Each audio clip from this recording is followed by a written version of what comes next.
The test tower, loading the 100th floor, a huge angel ascended into the sky, and dragons flew next to her. Then our main character, number 1 in the game Summoner Battle, or BC for short, Jin, appeared, and he said what stubborn freaks they are. Resistance is futile. They might as well not even try, since he's almost past the 100th floor, this dead game with 0 popularity and absurd difficulty, which only old-timers play. In it, Jin set incredible records and became a legend. He was called a monster, before whom even the tops bow. However, it's just a game. As expected, in real life our hero is a complete loser. He spent 10 years of his life playing games and ultimately failed to enter university. His parents may be silent about why he couldn't find a normal job, but they are definitely heartbroken. So Jin finally decided to come to his senses. After all, he's already 24. It's time to start living like a human being, for his own sake and for the sake of a worthy end to his hero's journey in the game. Jin is determined to get past this final floor and escape. But will our hero be able to complete the game? It's not so easy to break free from addiction. Our hero summoned a window, and the guys who watched him play wrote that Jin almost never logs into the chat. While the other players were discussing how Jin was playing, the guy himself managed to summon a white whale. It was an absolute skill. The angels also did not lag behind him. One angel fired, and several arrows flew at once at the hero Jin.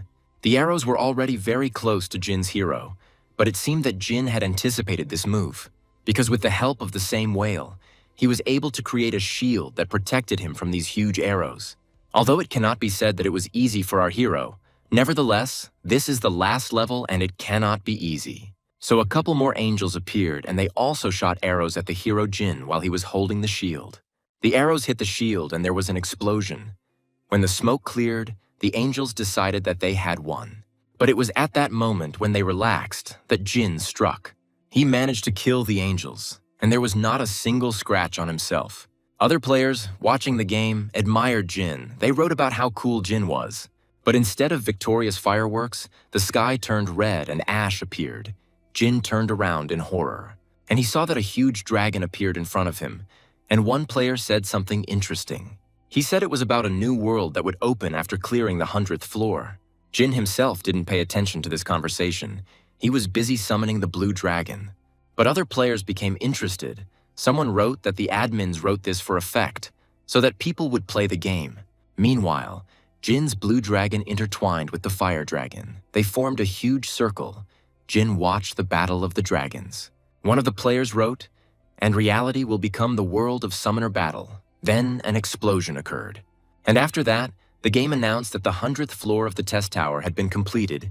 Jin was so happy that he started screaming with joy in the middle of the road. He didn't even notice how loudly he laughed and shouted. Finally it worked, but people noticed it and thought he was strange, which is understandable. And yet, our hero was happy that he had passed the 100th floor and could now finally say goodbye to this stupid game. Jin was about to brag about his success to the old guys before he retired from the game forever, when people nearby asked what that was. Then Jin finally looked up from his phone and looked up. He quickly noticed a bright glow. A status window was displayed in the sky, announcing the completion of the game. And not only Jin, but everyone else could see it. Another phrase appeared in the window: beta testing completed. But Jin still couldn't get over the sight of the game screen shining in the sky. As soon as the loading was finished, red sheets of paper began to fall from the sky. And of course, people picked them up to read the inscription. The students were looking at the sheets of paper. As soon as the student read the inscription, a game screen appeared in front of him, asking the boy to tear up the summoning scroll. The guy decided that this was some kind of action, and he and his friend decided to tear up the scroll. The guys, of course, didn't suspect anything, so they calmly tore it apart. But Jin, who was standing nearby, knew everything about this game. So he shouted, "Don't tear the scroll!" But it was too late. The guy had already torn it, and as soon as he did, an explosion occurred. But it gets worse. After the explosion, a game screen appeared, which announced the opening of a new world. As it turned out, all the players of that game were right. After completing this game, a new world, which the admins were talking about, really did appear. Of course, Jin had seen all these monsters before, but seeing them in reality was a shock for him. Jin was so lost in the discovery of a new world that he didn't hear the loud horn approaching him. As soon as he turned around, a truck hit him. People nearby were shouting for someone to call an ambulance. While Jin lay on the asphalt in a pool of his own blood and looked at the phone, he thought, damn game. With the start of the International Players League, South Korea unfortunately once again occupied the last place in the rankings. In response to this, the association states the need to acquire higher-level summoned creatures, but some experts believe that the state budget is insufficient to purchase high-ranking scrolls. Upon hearing this news, Jin finally woke up. His mother became frightened and told her husband to call a doctor. And then together they explained the situation of the world to Jin. The news that Jin heard as soon as he opened his eyes was truly shocking. Firstly, 3 years had passed since the accident. And secondly, the way he saw the game becoming reality before the accident was not a dream. A stone golem entered the room. It turned out to be Jin's father's pet, and he was now helping his father load and unload parcels. He is very reliable. This E-rank summon belongs to Dad. And thirdly, the whole world was looking for Jin. His nickname is God Jin. The world's top players have stated that to ascend the challenge tower, they need to find a Korean player known as God Jin. Rachel, world rank 1, Jin thought. This name is unmistakable. This is definitely Rachel from the 5 Heavenly Emperors. The world of summoner battles has truly become a reality, and Jin has been offered to begin training. Mom said she knows it's all sudden, but he doesn't have to start training right now. It's better to rest. But Jin said no. He needs to get used to everything as soon as possible. He's fine, so Mom doesn't have to worry. Jin has nothing yet, and he still doesn't fully understand this changed world, but he is very lucky, because in this game he can become someone more than an ordinary loser, buried in the game. Jin gives hope to the other nerds. He is discharged and returns home, where everything has changed beyond recognition. He became completely immersed in studying the new reality world, where BP was no longer just a game. Duels, raids, treacherous dungeons, and the Tower of Trials. The entire digital infrastructure has been successfully transferred to the real world. 3 years have passed, and humanity seems to have found a way to coexist with conscript pets. Jin read all the news to understand the situation, and when he finished, he said that none of them would ever reach his level. Our hero's self-confidence is enough for several people, and Jin finally decided to start the game. A few days later, everything was as Jin had expected. There wasn't a soul here, of course. Dragging yourself into such a wilderness is no pleasure. But Jin couldn't risk letting an unstable pet appear among people. The reward for completing the training was 2 low-level summoning scrolls. Jin was strongly recommended to use it in open areas. Now everything seems real. Jin hoped that at least something decent would fall out. Even for him, a legend starting with low-ranking trash was a death sentence after all. BP was a real gotcha dump. Notorious for its slim chances, the rank hierarchy ran from C to F, and the odds were simply unrealistic. And the basic scroll only has a 1% chance of pulling out at least D rank. Jin prayed to the scroll in front of him, so that at least this time, if anything even remotely useful had fallen out, Drank would have been incredibly useful. But at least it was an E rank. Even if it was a useful E rank pet with hope in his chest, Jin tore the scroll apart, activating a low-level summoning scroll.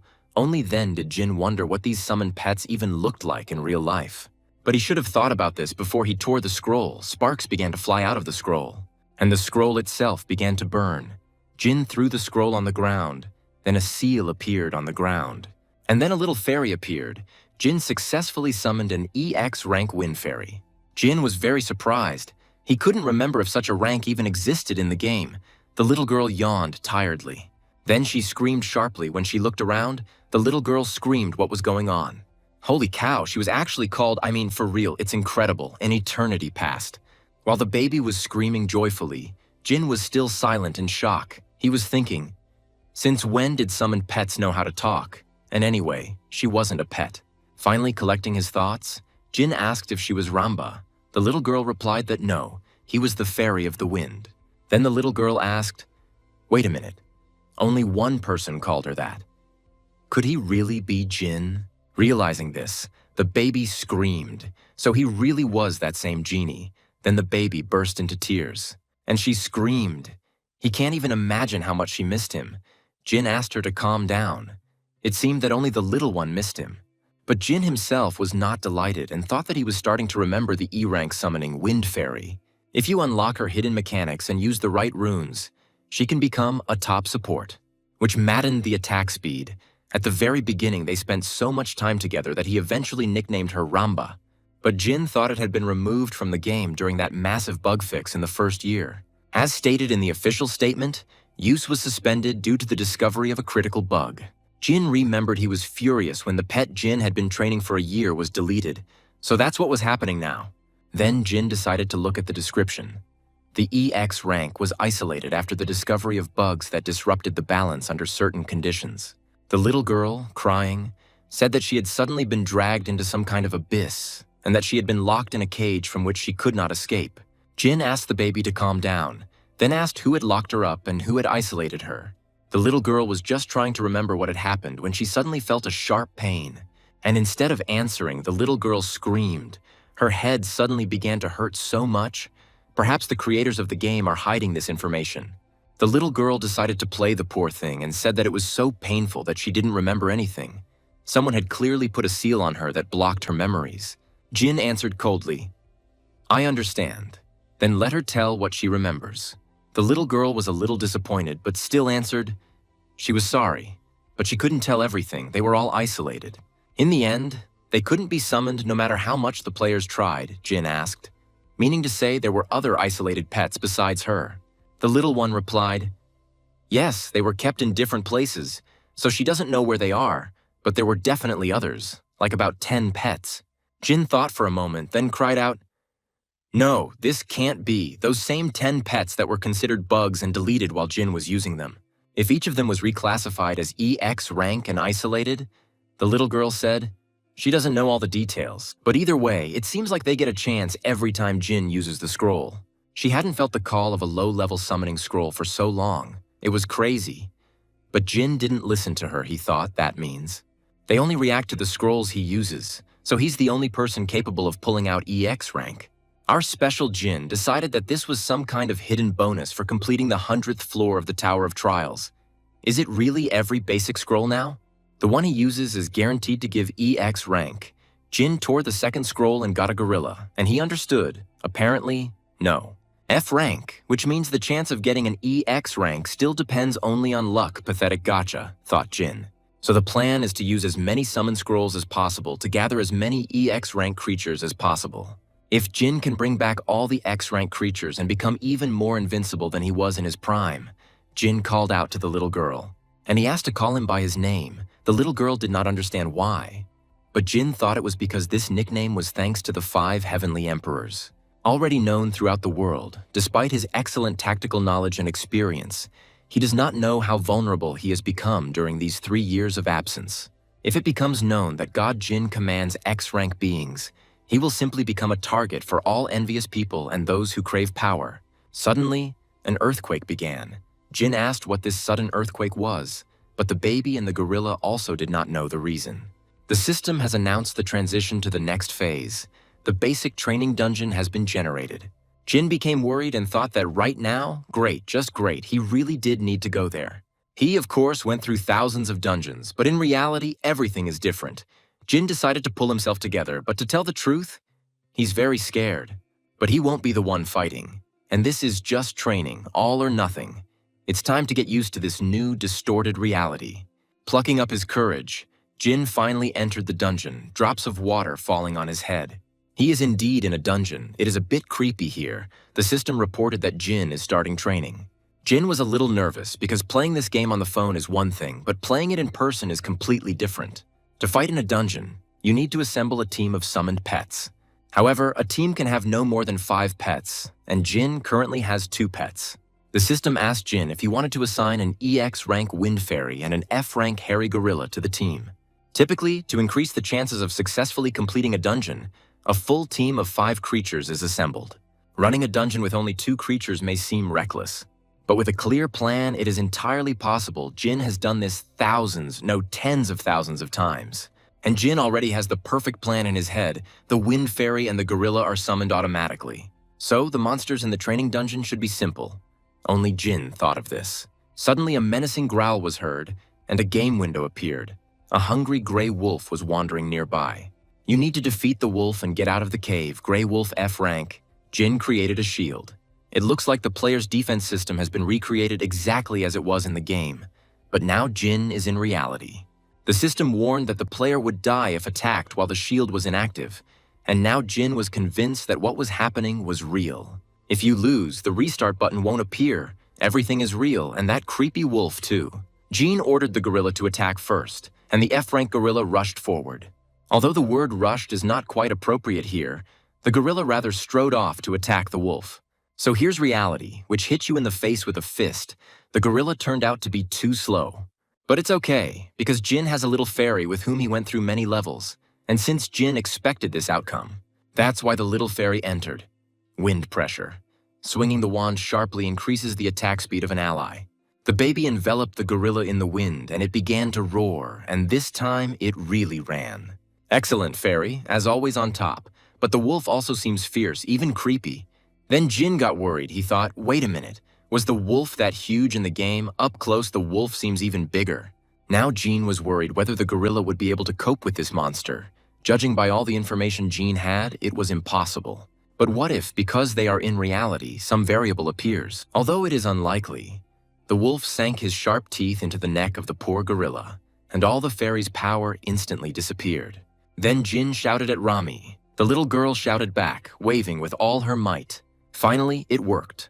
The gorilla's strength returned, and he was able to hit the wolf. The wolf flew back, but it was impossible to stop there, so the little girl drew several seals at once. And then she directed all this power at the gorilla. The wind lifted the gorilla, and it attacked the wolf again. Not just once, but several times at once. All the blows were so fast that the wolf could not do anything. The blows created such a huge amount of smoke that Jean and the little girl could not see anything. A moment of fear enveloped the boys, but as soon as the smoke cleared, they saw a gorilla celebrating its victory over the wolf. Little Rami screamed with joy. They won. Unlike the happy Rami, Jin sighed tiredly. It's not like in the game. The threat here is real, and the only thing that made him happy was that he was able to survive. We are shown Jinny. This is Jin's younger sister. She was paid for her work. She was happy with her jackpot. Today alone, she earned 2001. 3 years ago, when the world changed, Jinny received a profession, a rune collector. She mainly goes into low-level dungeons. She makes a living by selling runes to promising players. She decided to become a player because after her brother's accident, their family found themselves in a difficult situation. One day in a dungeon, she miraculously received a mid-rank summon scroll, from which she received a C-rank creature, the drop rate of which was only 1%. She was very lucky. Thanks to this C-rank shadow elf, she was able to establish a stable income from runes. Jinny's brother called, and she asked. He had already been discharged. Jean answered hastily, yes, he had been discharged, and asked if he had heard from her father that she was now selling runes. Jeannie got angry, and she shouted, she sells runes, she collects runes. It's clear how he can speak so lowly about her, Jin answered. Okay, a rune collector. Then he asked if she knew where the synthesis center was. Her father said that she knew, Jinny answered. Of course. As trial towers sprang up around the world, people needed a place to do all sorts of things related to summoned pets. This is how player zones appeared, where there are not only all kinds of dungeons, but also synthesis centers, improvement centers, and the like. Everything that needs to be done can be done right at the tower, Jinny asked. He knows that the towers in Shamasil and Hengdu have become test towers. In other countries it's different, but in Korea they only have towers in those two places, so the player zone he needs is only there. Jin replied that he thought it was logical that they were near the tower since they were helping in passing it. Jinny asked what kind of creatures he got, F rank or E rank. Jin said both. Then Jinny said that E rank only has a 5% chance of dropping. Jin awkwardly replied, yes, it was probably just luck, and apologized to himself for lying. He said that in any case he would need her help. He wants to get used to this system as soon as possible, and in return he will give her some pocket money. Jinny asked. Brother knows that she earns much more than him. Jin replied. You never know how life will turn out, who knows? Maybe he will become the greatest player in the world, Jinny replied. Every second person thinks of themselves as the new Rachel or Glenn. These people are the chosen ones. They are geniuses. They are far from them. The little sister apparently forgot that her brother was a real nerd. Jin chuckled and asked, Okay, let him just show him the way. After all, he wants to see for himself what this player's zone of theirs is. It seems that Jin is excited. So night fell and the brother and sister went out into the street. The tower looked pompous, standing out among all the buildings. Jinny asked. Her brother said that today he summoned pets. Who did he get? Jin answered. The wind fairy? Then Ginny replied, "Well, I've never heard of one like that." She asked if Jin would show it to her. Jin replied, "No way, why would she even want to see her?" Ginny got all worked up and shouted, "Greedy, come on." "They are not strangers, and the pet will not disappear even if he shows it," Jin replied. "Then let him show him his first." Ginny replied, "Okay." She immediately summoned the pet and told him not to be too surprised when he saw it. Of course, this didn't impress Jin at all. He just thought, "I wonder what kind of pet she has, since she's so confident in herself." Finally, Ginny's pet appeared. Miss Elf was a C rank, a little different from Jin's elf. Seeing the C rank, Jin was dumbfounded. Ginny asked, "What was this? What was this sluggish reaction?" He may not know, but C ranks and above are considered nobility. But Jin coldly replied as he would say. Jin thought, "Damn it, the C ranks were the ones he only used to gain experience in the fusion center. They had never even been in the dungeon with him." Then Jin greeted Miss Elf, but there was no answer. So he asked if shadow elves could speak Korean. "Can't she hear him?" Ginny asked what he was doing. Jin replied that he was trying to say hello. With his sister's proud pet and asking him to look after his little sister, Ginny asked since when did pets talk? Jin froze. He was really surprised because his Miss Rami never shuts up. He asked disappointedly, "So pets usually don't talk?" Ginny answered tiredly. Where would he find a talking pet? Then Jin thought, but since Rami speaks, he thought that now all pets can speak. It turns out that Rami is a special case. And since she is special, it is worth hiding her. Ginny asked her brother to show her his pet. But Jean answered, "Better later." Ginny got angry and shouted, "Why? She showed him her elf." "However," Jin repeated, "he said that he would show later." Jin just didn't want to stand out now, so it's not worth talking to Rami for now. Ginny brought her brother to a bright street, and Jean was delighted with the view. "Is this place really the same arena he knew?" Jean asked. Then Jinna answered, "Yes, after the appearance of the corporation's test tower, they simply demolished everything." Jin asked why. The genie asked why. Who would want to have fun near this gloomy tower? This place has long ceased to be kind and cheerful. Then Jin asked if that didn't make everything more interesting and cool. A land of adventure and thrills. But Ginny asked, "The dungeons are now right in the Jamsil arena. Who will come here for entertainment?" Jin replied that it was probably logical. The dungeons were indeed scary. But to see what Jin had only seen in the game. In real life, it's incredibly exciting. Jin asked if this was some kind of local market. Ginny replied, "Yes, here players can freely trade everything." From the summoning scrolls to the runes, Jin felt nostalgic. He remembered how he used to open scrolls and runes every day with that rich man, Pete. Ginny said she saw a brochure over there that covered all the basics, but if she needed a guide, she should go to the information desk. And since my brother is still a newbie, why shouldn't he try going to the academy run by the players' headquarters? He had a lot to learn. But Jin replied that he was fine with it, because Jin could handle the growth just fine on his own, of course. Ginny was worried. So she asked if he was sure he could handle it. Jin replied, yes, she could go home first, and thanked her for the tour. Ginny asked if he was staying here alone. Jin replied that he wanted to look around a bit, which didn't reassure Ginny at all. She thought that he had been acting strangely lately, as if he was obsessed with something. So she was worried whether he could cope alone. Wondering if he would be okay since he had only just woken up, Ginny decided that her brother was probably just trying his best, so she should just keep a light eye on him. So she shouted at him not to overdo it, and if he needed help, he should call right away. Jin nodded and said, okay. Jin went into some deserted place and, having made sure that no one was there and would not be, called out to Rami. The baby immediately screamed joyfully, but Jin immediately covered her mouth and shouted, quieter. Of course, this puzzled the little girl. She mumbled what he was doing, what was happening. Jin looked around again, and he whispered to her that from now on Rami couldn't be spoken to when they weren't in the dungeons. Everything was clear, but this only confused the little girl more. That's why Jin said that we can't let people know that she can talk. Now she can only talk inside the dungeon. Let her nod if she understands, added Jean. The little girl nodded, and Jean said, great, now we need to put everything in order. He needs to get some startup capital if he wants to start clearing dungeons. But the truth hit him at a time he least expected. The account was a bit empty. Jin knows that he didn't have much money before this started, but this was all his savings. It was such a shame, and besides, it was simply pointless to work like before. Jin's sad situation upset him. Some people might say, just ask your parents, but that's complete nonsense, and those are the poor parents these days. And so they work 3 jobs just to pay the rent. How can an adult son, the first child, ask them for money, then what? It will be different from the monster, so you will have to start somehow with such starting capital.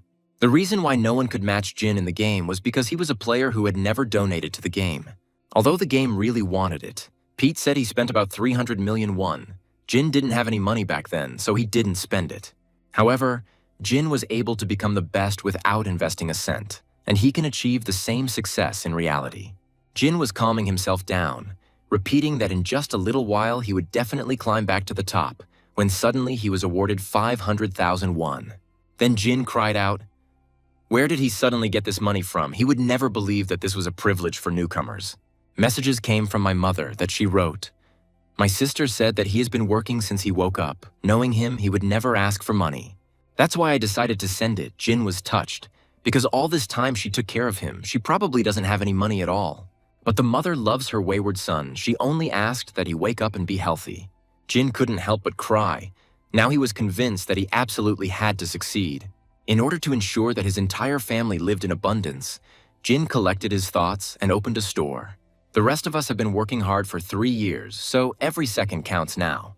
To become the best, Jin must choose a role, and to collect materials, he must clear dungeons. So first we need to assemble a team. Jin bought another scroll and tore it up. He got 2 weak monsters, F rank, but also got a baby lizard of E rank. Luckily, this little lizard was a poisonous lizard. If Rami is also an E rank, then Jin knocked out the pet twice with a chance of only 5%. Besides, the poisonous lizard's effectiveness is quite good. Now Jin has 5 monsters. Jin decided to use the poor stinky fellow for a short time and then simply recycle him. Now the whole team is assembled. Knock out pets, use the right runes, fight and grow. In other words, farming runes, hunting and tearing scrolls, all this is necessary to grow in the BP system. Jin can definitely handle this kind of grind, and if he can collect all 10 X-rank pets, a C-rank team, and the 100th floor of the tower, Jin will make short work of it. So, first of all, we need to find the remaining X-rank pets. Now we have a goal. And since there is a goal, we can get down to business. First, Jin must find the dungeon. In the mobile game, it was enough to simply click on a location, but it seems that entering is no longer as easy as in the game. It was sad, but Jin was curious to see how it would happen in reality. But as soon as he Googled the information, he shouted loudly, "What is this?" Gina was in for another piece of bad news. It turned out that even if you have a pet, you can't enter the dungeon. Dungeon gates appear randomly anywhere. The difficulty of a dungeon can be determined by the energy emanating from it. But now the rules have changed, and now, no matter how simple the dungeon is, beginners will never be able to enter it. To be granted entry permission, you must be an officially registered player. The plans failed. Jin will not be able to reach the summit alone as he hoped, and he will not be able to remain unnoticed for long. The guy was completely unlucky. Jin asked why he woke up just when the camp had changed so much. Little Rami, seeing how desperate Jin was, decided to cheer him up, but silently, as Jin had asked. She seemed worried. Noticing this, the genie exhaled and then thanked the little girl. Then Rami calmed down. Suddenly, Jin's phone rang. Jin picked up the phone. It was Genie calling. Ginny asked what time her brother would arrive, and her mother asked what he would like for dinner. Jin replied he would eat alone and asked, she knew Genie asked what exactly, and Jin asked that player registration was now required to enter the dungeon. Jinna shuddered and replied, yes, she knew. Jin asked her why she didn't tell him on purpose. Ginny replied, not at all, she really did forget. This rule was introduced only recently. Too many people were dying in the dungeons, so the government had to intervene. There was complete chaos there. So now there are employees on duty at the entrances to the dungeons. But something tells me that the rich did this to take all the best for themselves. Jin looked for information, and it said that there is some kind of test, battles, and the registration process itself is tedious.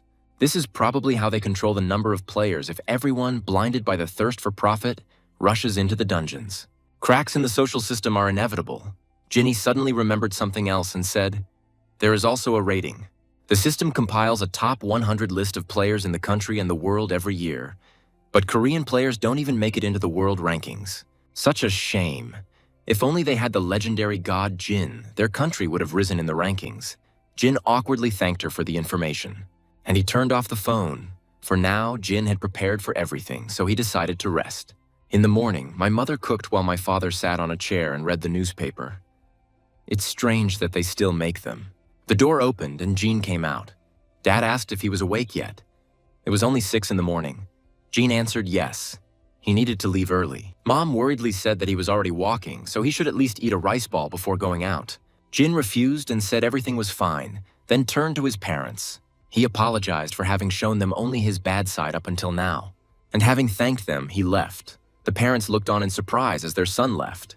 Then Dad said, embarrassed, how awkward, and Mom, still worried, asked if everything would be okay with their Gene. Dad asked her not to worry, which was in vain, and said that the government had said that it was now conducting safety training.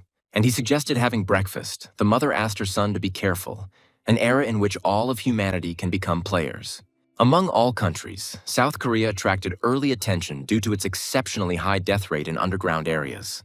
The reason for this was not the monsters at all, but the protagonist's syndrome, caused by greed.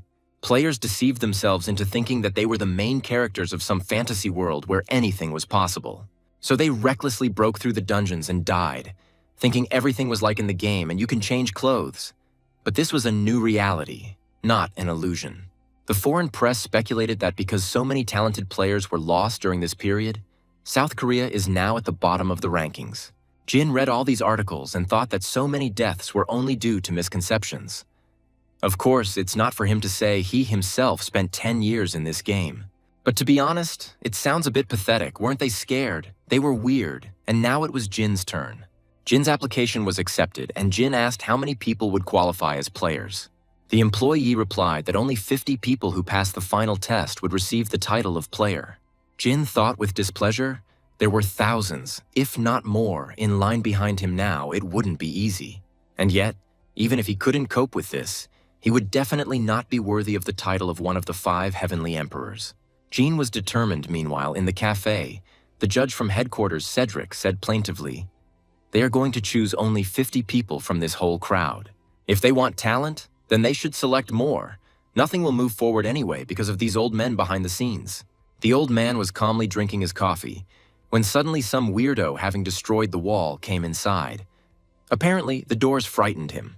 And then turning to Cedric, he said that he had killed all of his brothers and was sitting there so calmly.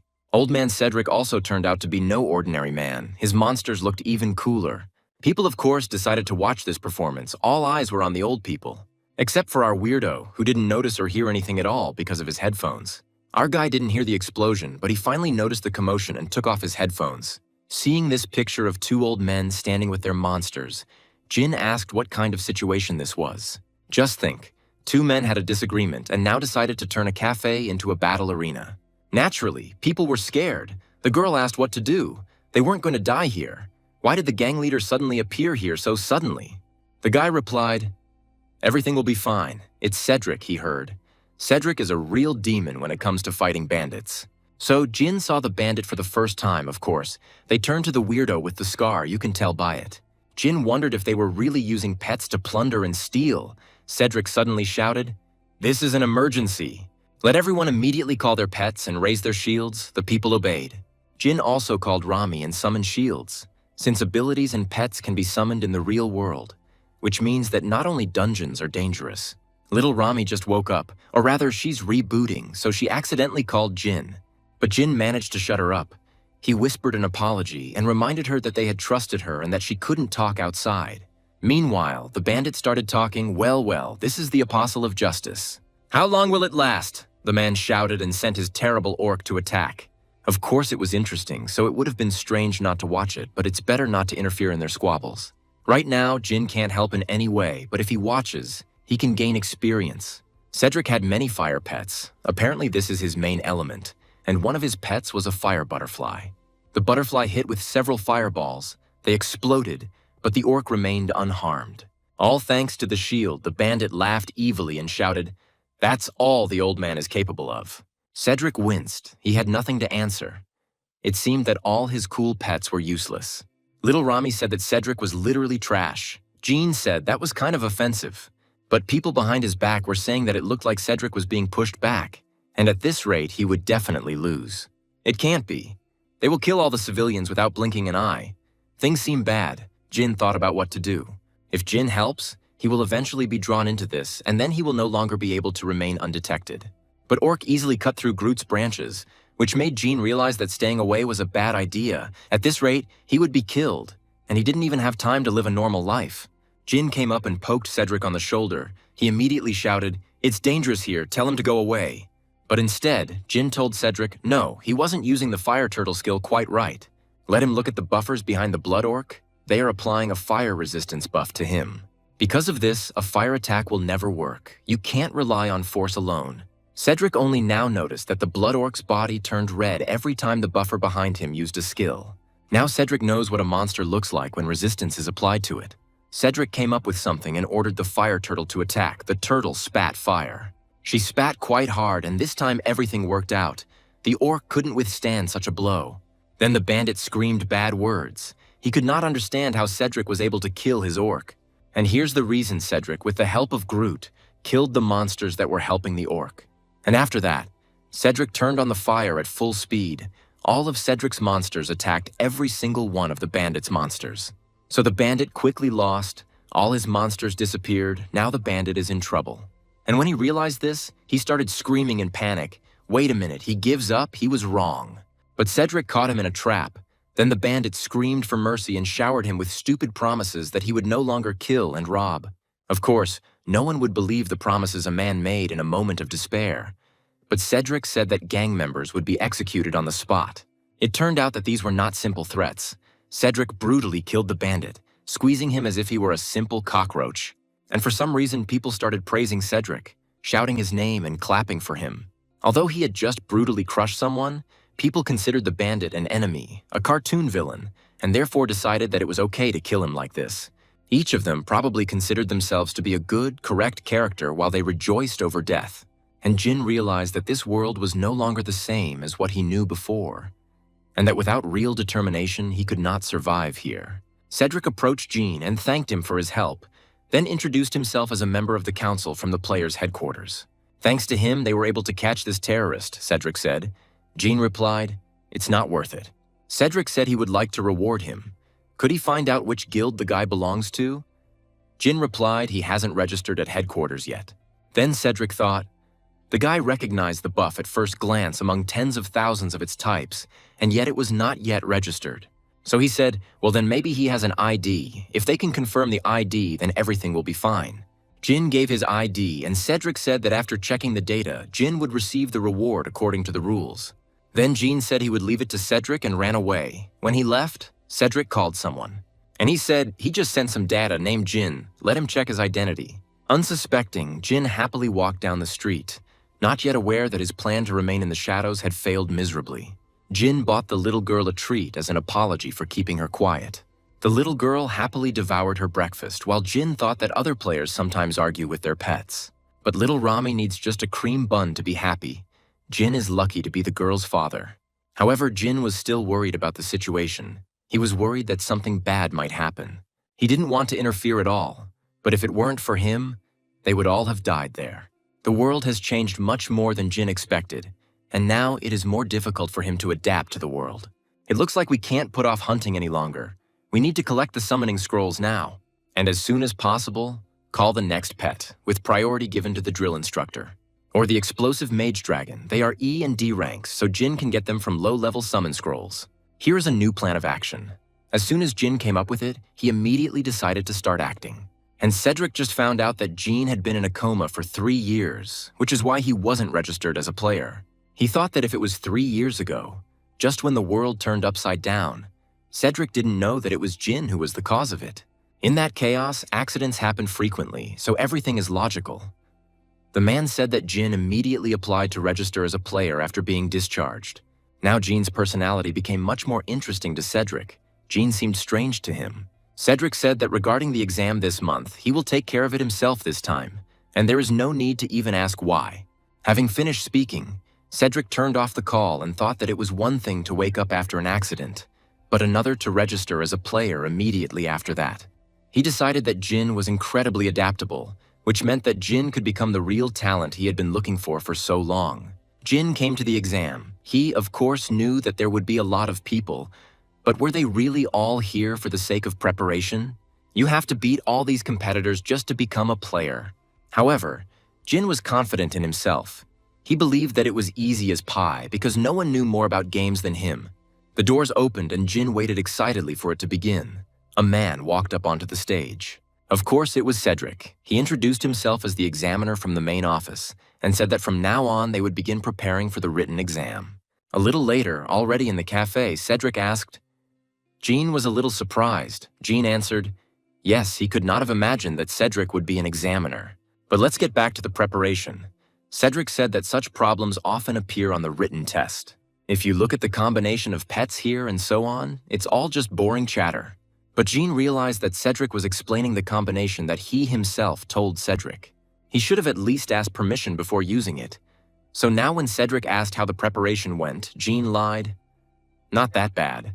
Although he was slightly bored with her, Cedric replied that it was a relief. He was calling Jin because of the reward he mentioned. But before they get down to business, he wants to ask something. Jean asked what exactly. Cedric asked if Jean was a gamer by any chance. Jin didn't seem to understand what Cedric was talking about. So he explained that a gamer was someone who had played Summoner Battle before. And no matter how long he played it, anyone who has ever launched this game is considered a gamer. 70% of the best Korean players are those same gamers of the past. It would be strange if Jin knew about the summon buffs without ever playing the game, so he admitted that he actually played it. Cedric said happily. That's what he thought, then asked, and for how long? If it's not a secret, now Jean got nervous because it was almost a dead game. It was a game that no one really played, and if Jin said it was 10 years, they would immediately figure him out, so Jin lied and said he played for a year. But this was enough for Cedric to scream with joy. Cedric doesn't know that Jean is a nerd who has been playing this toy for 10 years. Cedric asked, Jin played this dead game for a whole year. Impressive, somehow awkward. Most of the best Korean players haven't played for even half a year. But Jin hasn't played for a whole year, Cedric thought. Then he said, they have prepared 2 awards. Let him choose the one that suits him best. First, within his authority, Cedric can immediately register Jin as a player. Automatic registration and immediate employment, as well as offering a position at the main office, which Jean was absolutely not interested in. And the second option, a cash reward of 5 million won. What a difficult choice, poor Jin. How will he choose between these 2 equally valuable offers? Cedric was thinking, not just registration, but a job at the main office, where it is more difficult to get a job than at a large corporation. Obviously, the first option. But his dreams were quickly shattered when Jean said outright that he would take the money, and Cedric panicked and tried to explain how important this job was, and that registering as a player takes a long time. But Jin insisted on his own. He thanked for the offer, but refused. Jin never planned to work in the main office. Jin is already busy looking for pets and has no time to waste on paperwork. The next day, Jin was already standing at the gate to the dungeon. The employee asked if Jin was the applicant. Jin answered yes.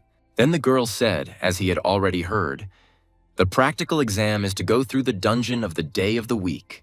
This time he'll be heading to the Tuesday dungeon. The test is timed, so he needs to try to finish as quickly as possible. While the girl explained all the details of the dungeon, Cedric watched nearby with displeasure. He didn't expect John to refuse paperwork. Also, Cedric was worried about something else. He was told that Jean understood runes and pets better than anyone. The boys shouted that thanks to Jean, they themselves realized how narrow-minded they had been before. If all goes well, Jin might even make it into the world rankings. Cedric couldn't believe everything was going so well. That's why he's nervous. It's the first time he's seen these proud professors react like that. He thought maybe they should offer him better conditions. The explanations ended, and Jin was allowed to enter the dungeon. Jin, without hesitation, entered the second dungeon. Here little Rami can talk. The dungeon was filled with extremely poisonous slugs. It is necessary to destroy them and leave the dungeon as quickly as possible. Little Rami came to the rescue. She put a buff on the gorilla, who immediately began to beat his chest proudly. Tuesday's dungeon is a labyrinth. You need to defeat slimes, poisonous slimes, and find a way to the boss room. It is in this dungeon that newbies often wander, losing a lot of precious time. But the slugs are slow, you can ignore them and just run forward. Jin has been through this dungeon so many times that finding his way is a piece of cake.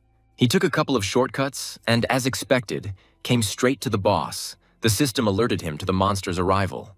Jin was a little tense at first, as this was the first time he and the giant slug had met in person. The system wasn't joking about the size. The slug was huge. Why would a slime need a crown? Jin immediately ordered his pets to attack the slug with the luxurious crown. He told the guys to give it their all. Little Rami cast a buff on the gorilla, and the gorilla rushed at the slug with a loud roar. After punching the slug, it spread all over the floor. That was the reason why Rami was disabled in the game. Gorilla is just a rank F pet, but thanks to Rami, his attack speed is incredible. Jin can already imagine how strong another pet would be with that kind of attack speed. The boss was defeated, the dungeon was cleared, the clearing time was 5 minutes, which is very slow for Jin.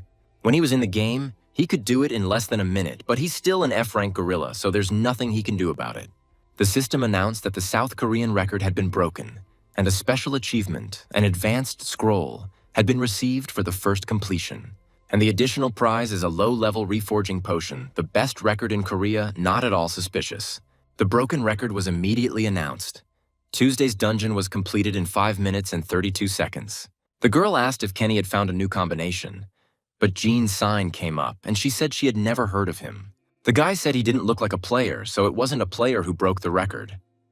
The guys stared at Jin's photo in silence for a while, and soon a meeting even took place. Such a record could not go unnoticed. Of course, everyone was amazed by such an unexpected record. The girl asked, "Is he really amazing? Is it Jin?" And Cedric was practically beaming with happiness, thinking that Jin was, without a doubt, a real pro. He was their national treasure. They must get him at any cost if they want to survive. At the very least, they must prevent Jin from moving to another country. That's why he said that we need to immediately register Jin as a player, the guys asked, really, even without a qualifying match. Then Cedric said that, as everyone knows, speed records are divided into national and world records. Kenny takes first place in Korea with a time of 6 minutes and 41 seconds.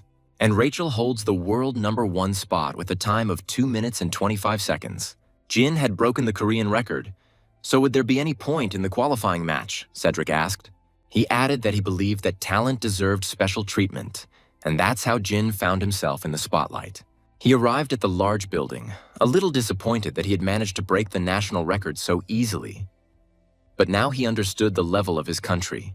Cedric ran out to Jin, screaming. He so wanted to meet Mr. Jin. It seems that the time has come for licking and kissing on the butt, so that Jin does not think of leaving.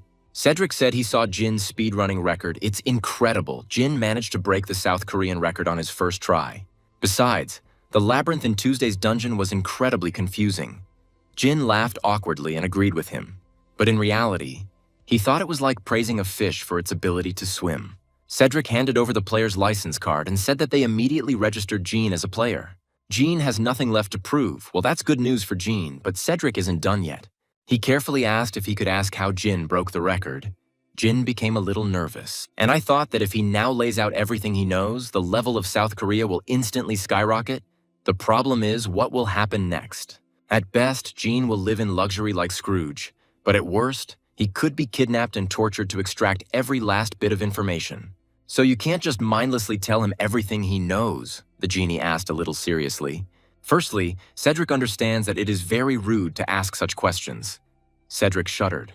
Then he agreed and asked for forgiveness. He added that the player's strategy for passing the game is a very delicate topic, which is shared only with the closest people, but he asks him to understand that South Korea is so desperate for talent. Each of the men was determined, but Jin thought that Cedric didn't look like a bad person. Cedric immediately transferred the promised money, and he has a pleasant character and is also quick-witted. So maybe it's worth using the state to your advantage. If Jin plays his cards right, he'll be able to develop much faster. After some thought, Jin asked if they could move to another location to continue the conversation. They came to the cafe and Cedric said, he will speak frankly. They really need Jin's help. Their headquarters needs his knowledge. Judging by Mr. Jin's data, he was confined to a hospital bed for 3 years. Hearing this, Jin became a little angry and asked if they were checking his background. Cedric didn't lie. He apologized and explained that a skilled unregistered player could be a member of some gang. Jin was still angry. He asked that since he was now registered, they wouldn't dig under him any further, right? Let them never do that again, Jin ordered. Cedric agreed, just not to anger Jin. Cedric thought that usually when you mention the state, people get scared and try to cooperate as much as they can. But this guy didn't even bat an eyelid. He definitely knows his worth, Jin said. Well, he also thought about something, what exactly he would get if the state helped.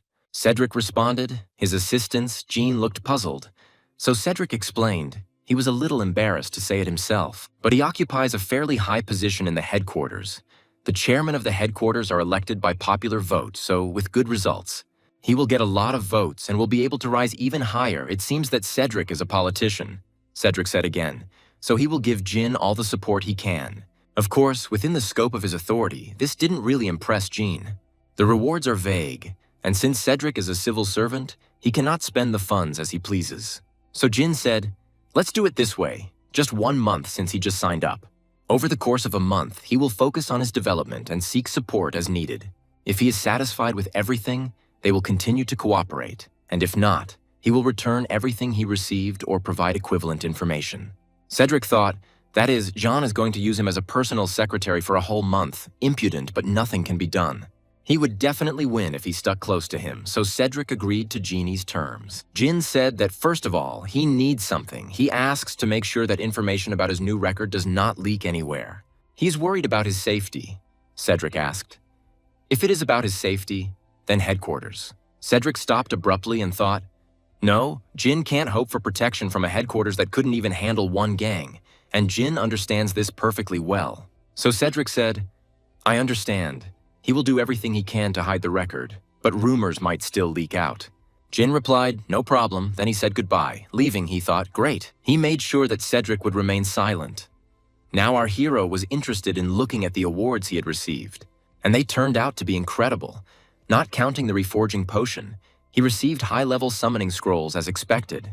The first-time completion reward, which is only given once, is truly something special. Jin wants to open them right now. But you can't take risks when you only have 3 scrolls in your hands. It's better to just sell them and raise some money. Suddenly, Jin remembered that there was something else. A network of players available only to players registered at headquarters. Almost all transactions take place in it, at least that's what the chairman said when he installed it. Jin decided to see how much they cost. He went into the app and then into the ads. As soon as Jin read a couple of ads, he cried out in surprise. The price was 3 million won. Jin wasn't joking. High-level summoning scrolls cost 3 million won, while low-level scrolls cost 5,000. That means Jin earned 9 million just by running through the dungeon in about 5 minutes. This is just the beginning, and if this continues, Mom, Dad, Jinny, he will make sure that they never have to worry about money again. Providing for his family was Jin's goal, so Jin first decided to sell high-level ones. And with the proceeds, he will buy low-level summoning scrolls, so there will be no suspicion. A drill instructor and an explosive dragon mage. These are pets that can currently defeat even B-rank monsters until Jin can take advantage of this advantage.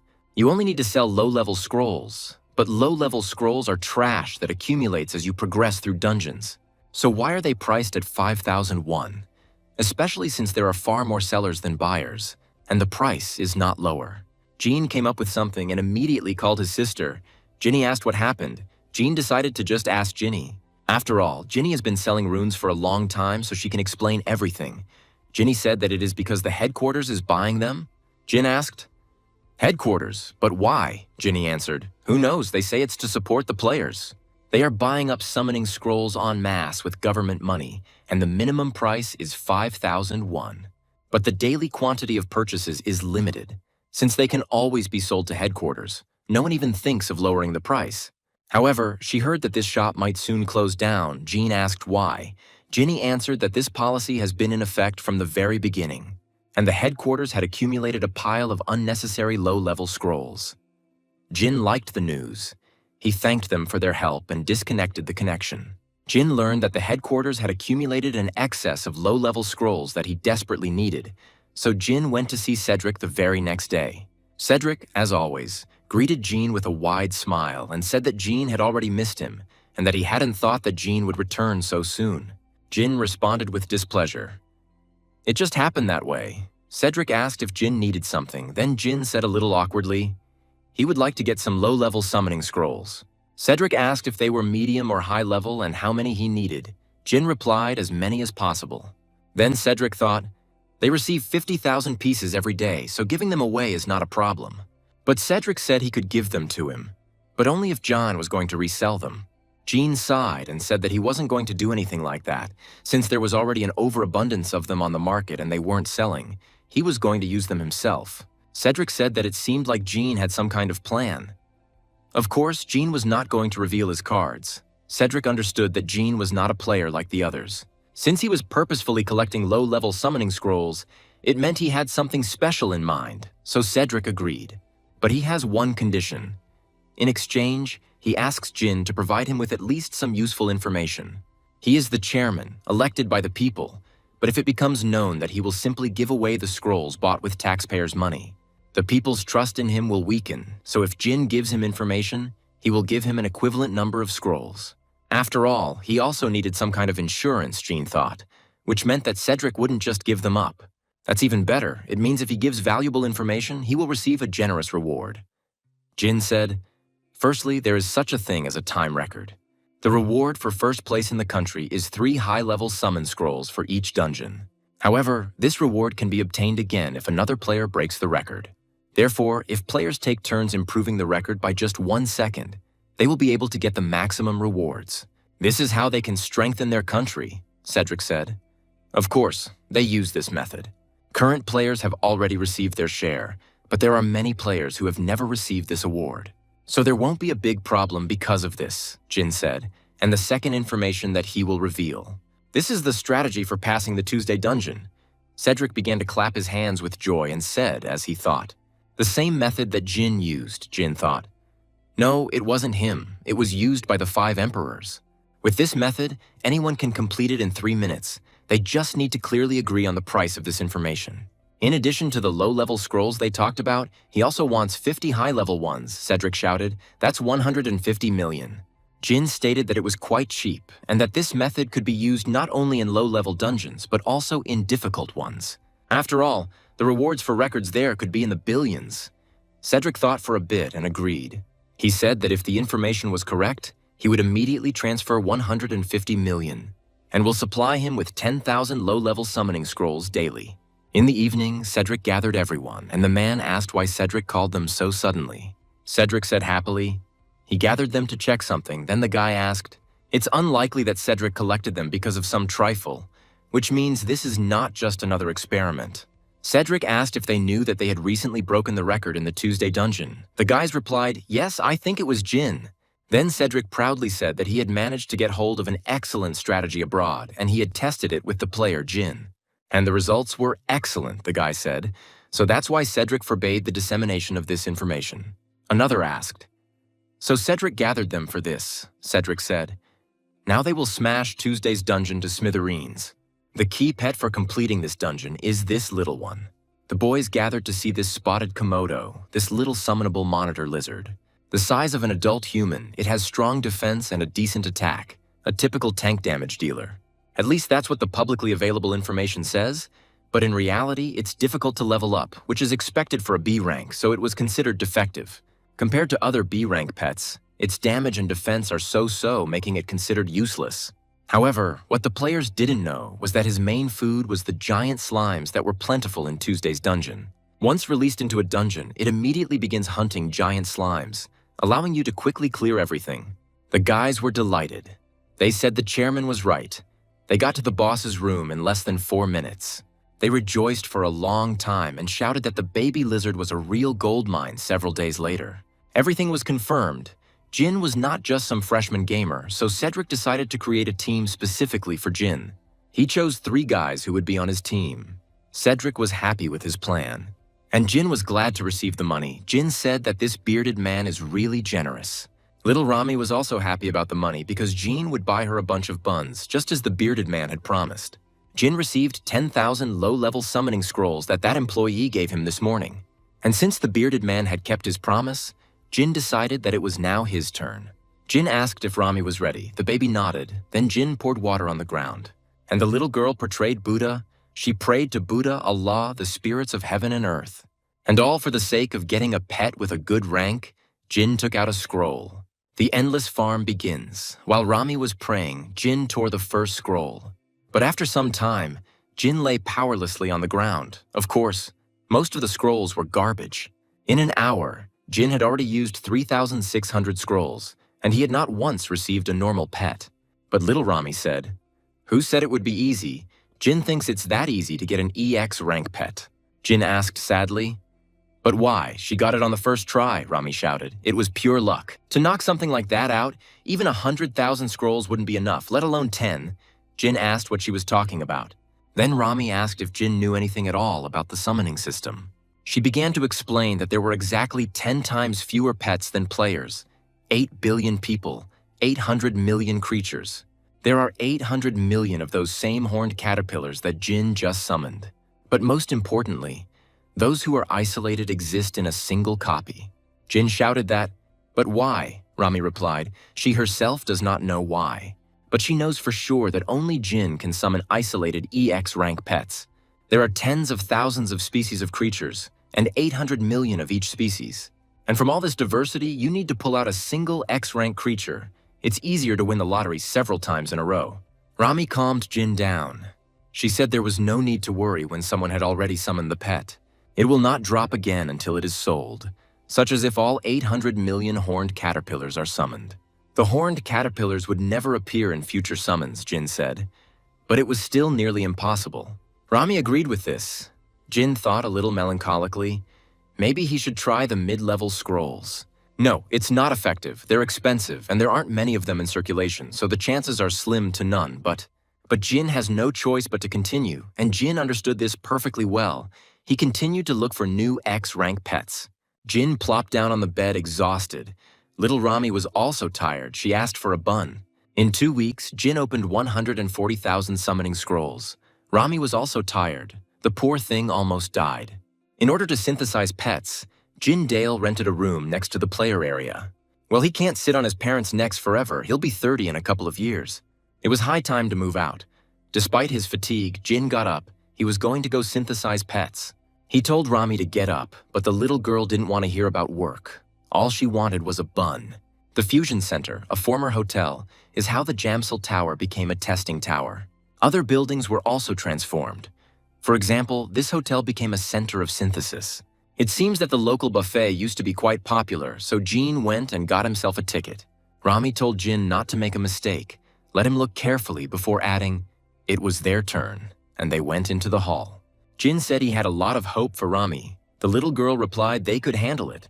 The system window opened and Jin was asked to merge his pets. He selected Rami and registered her, and the pet synchronization began. Jin donated 3 F-rank lizards, an F-rank blue bat, and an F-rank poison goblin.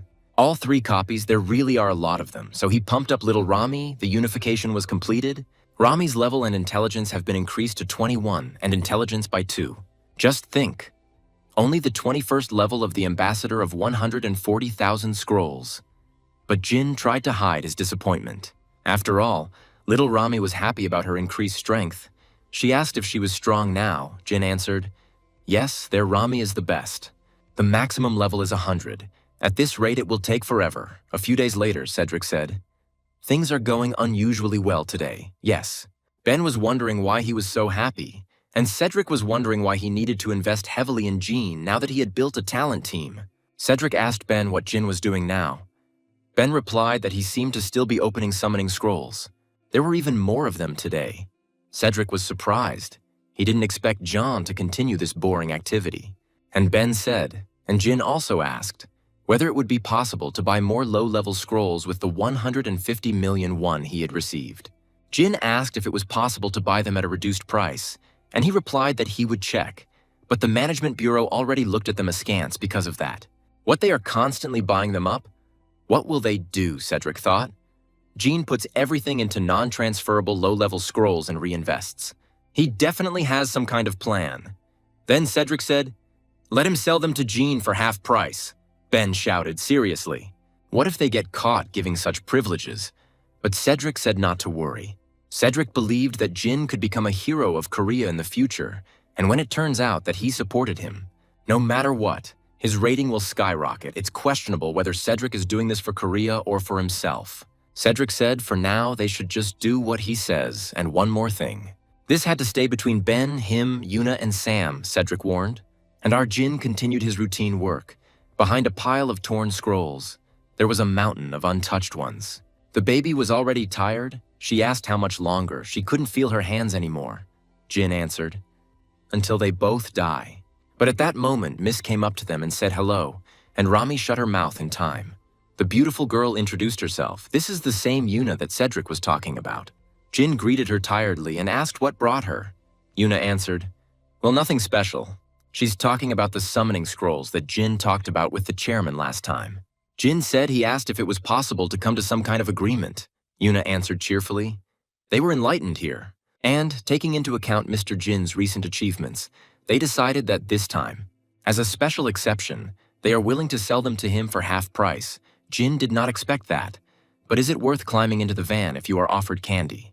And besides," Yuna continued, "they decided to give Jin an additional 100 million won under the talent management expenses item. However, Jin must keep all this a secret." Jin, who loves money, nodded back to her, and Yuna said that she hoped he understood that this was for the sake of her relationship with Mr. Jin. Jin was happy and nodded like a puppy.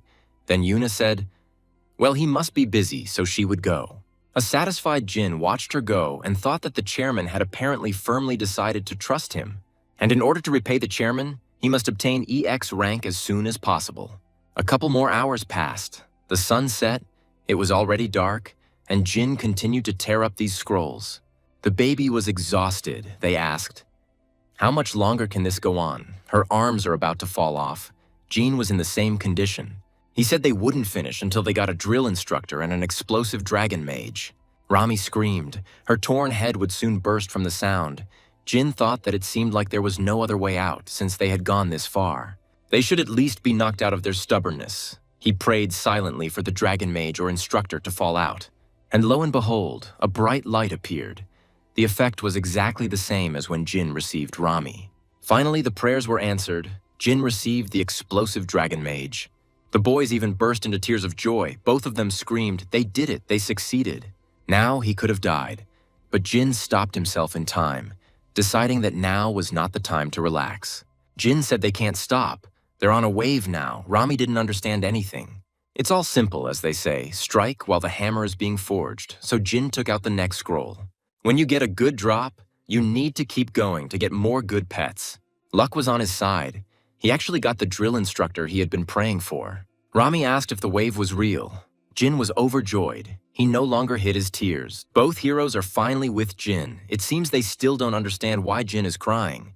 Both the instructor and the mage were also EX rank. The instructor asked where he was. He was originally E rank and had low combat abilities, so he was unpopular.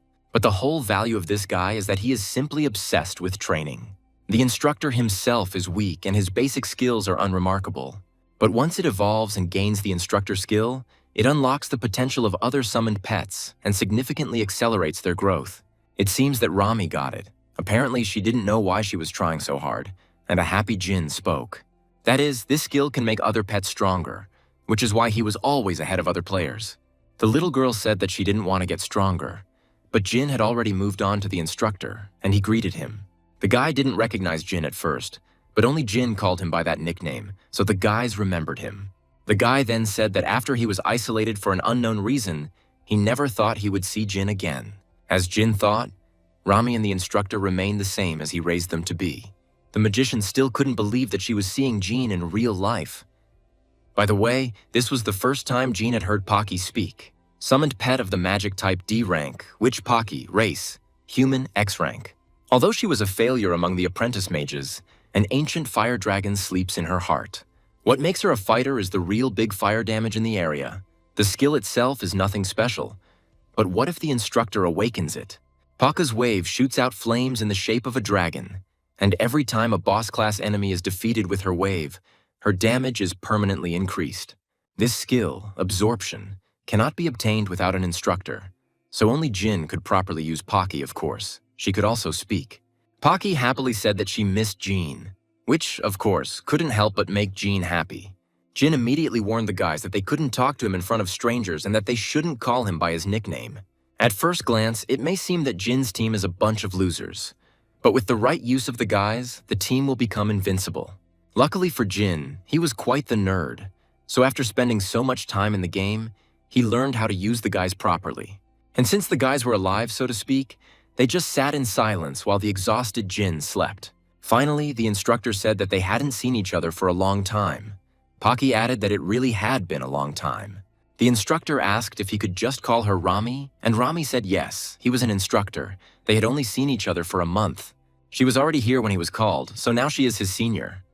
The guy answered indifferently. It is true.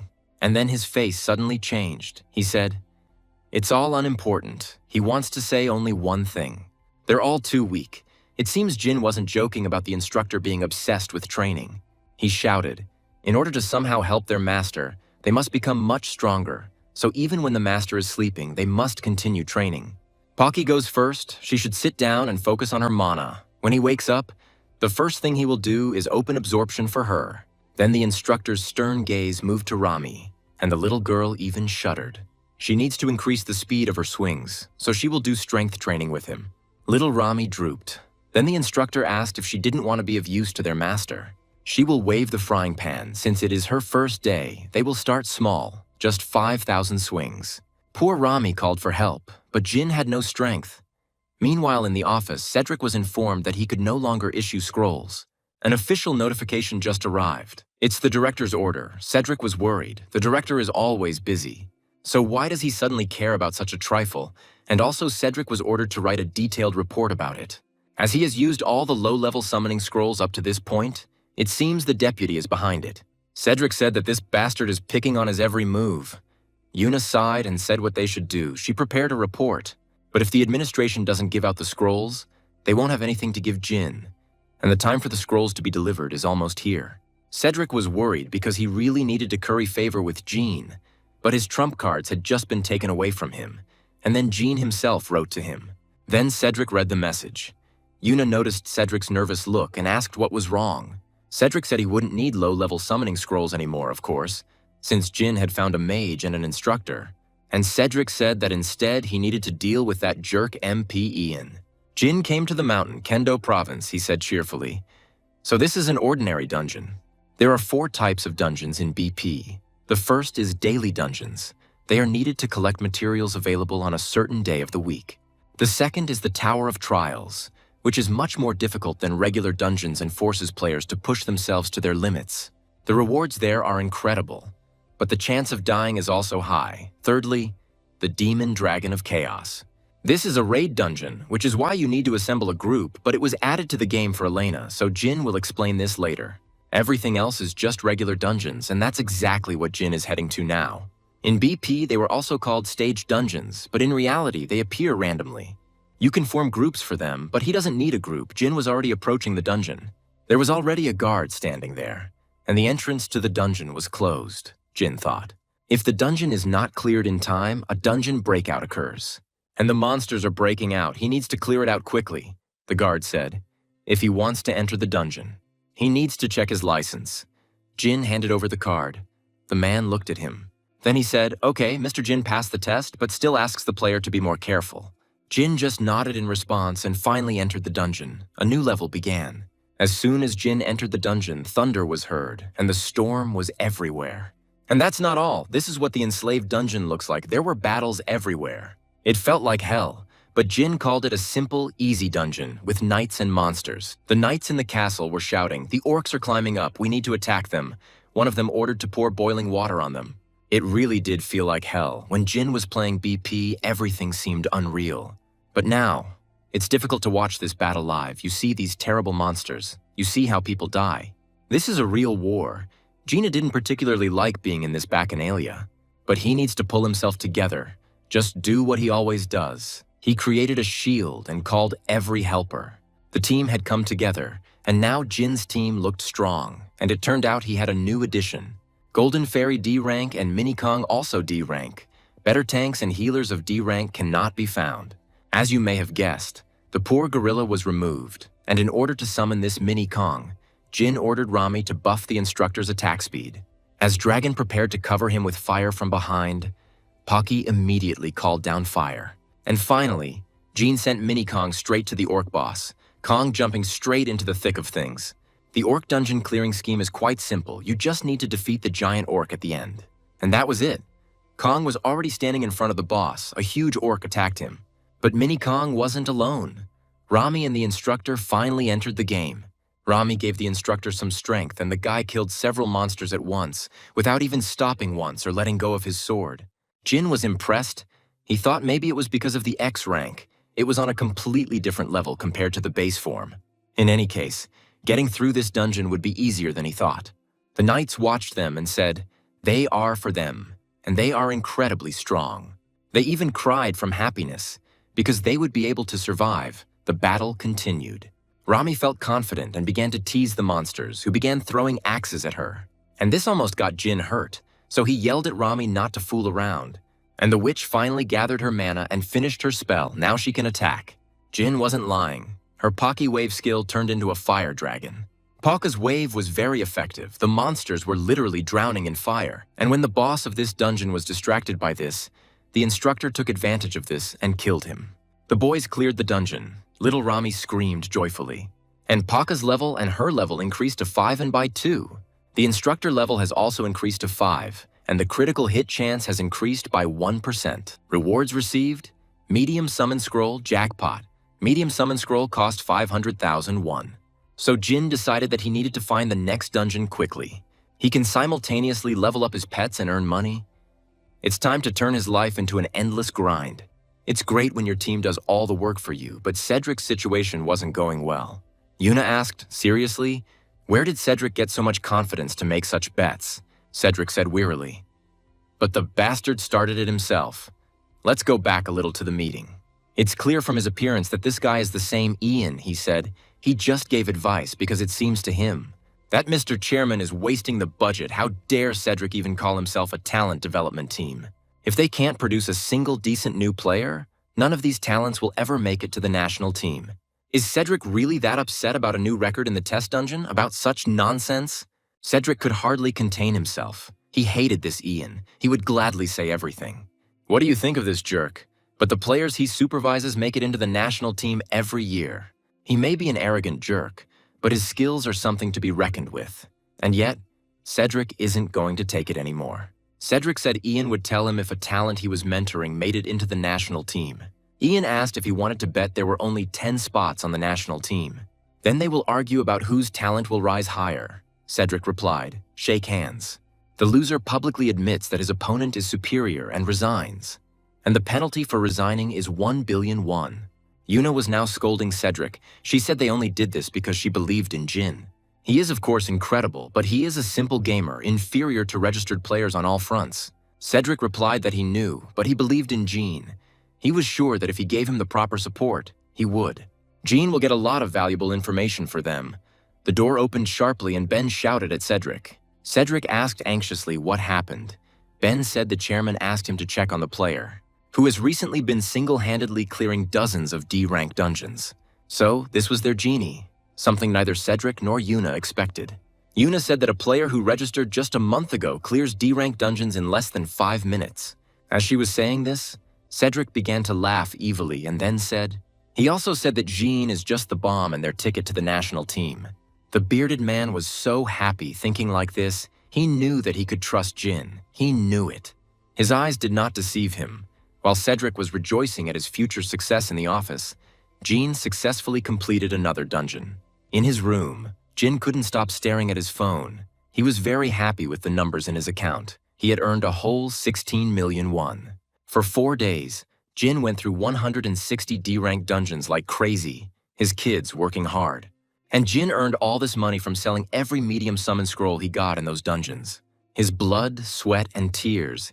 Here our hero lied quite a bit, because it was his pets who were toiling in the sweat of their brows, and he was simply glancing at them from afar. Finally, his time had come, Jin thought.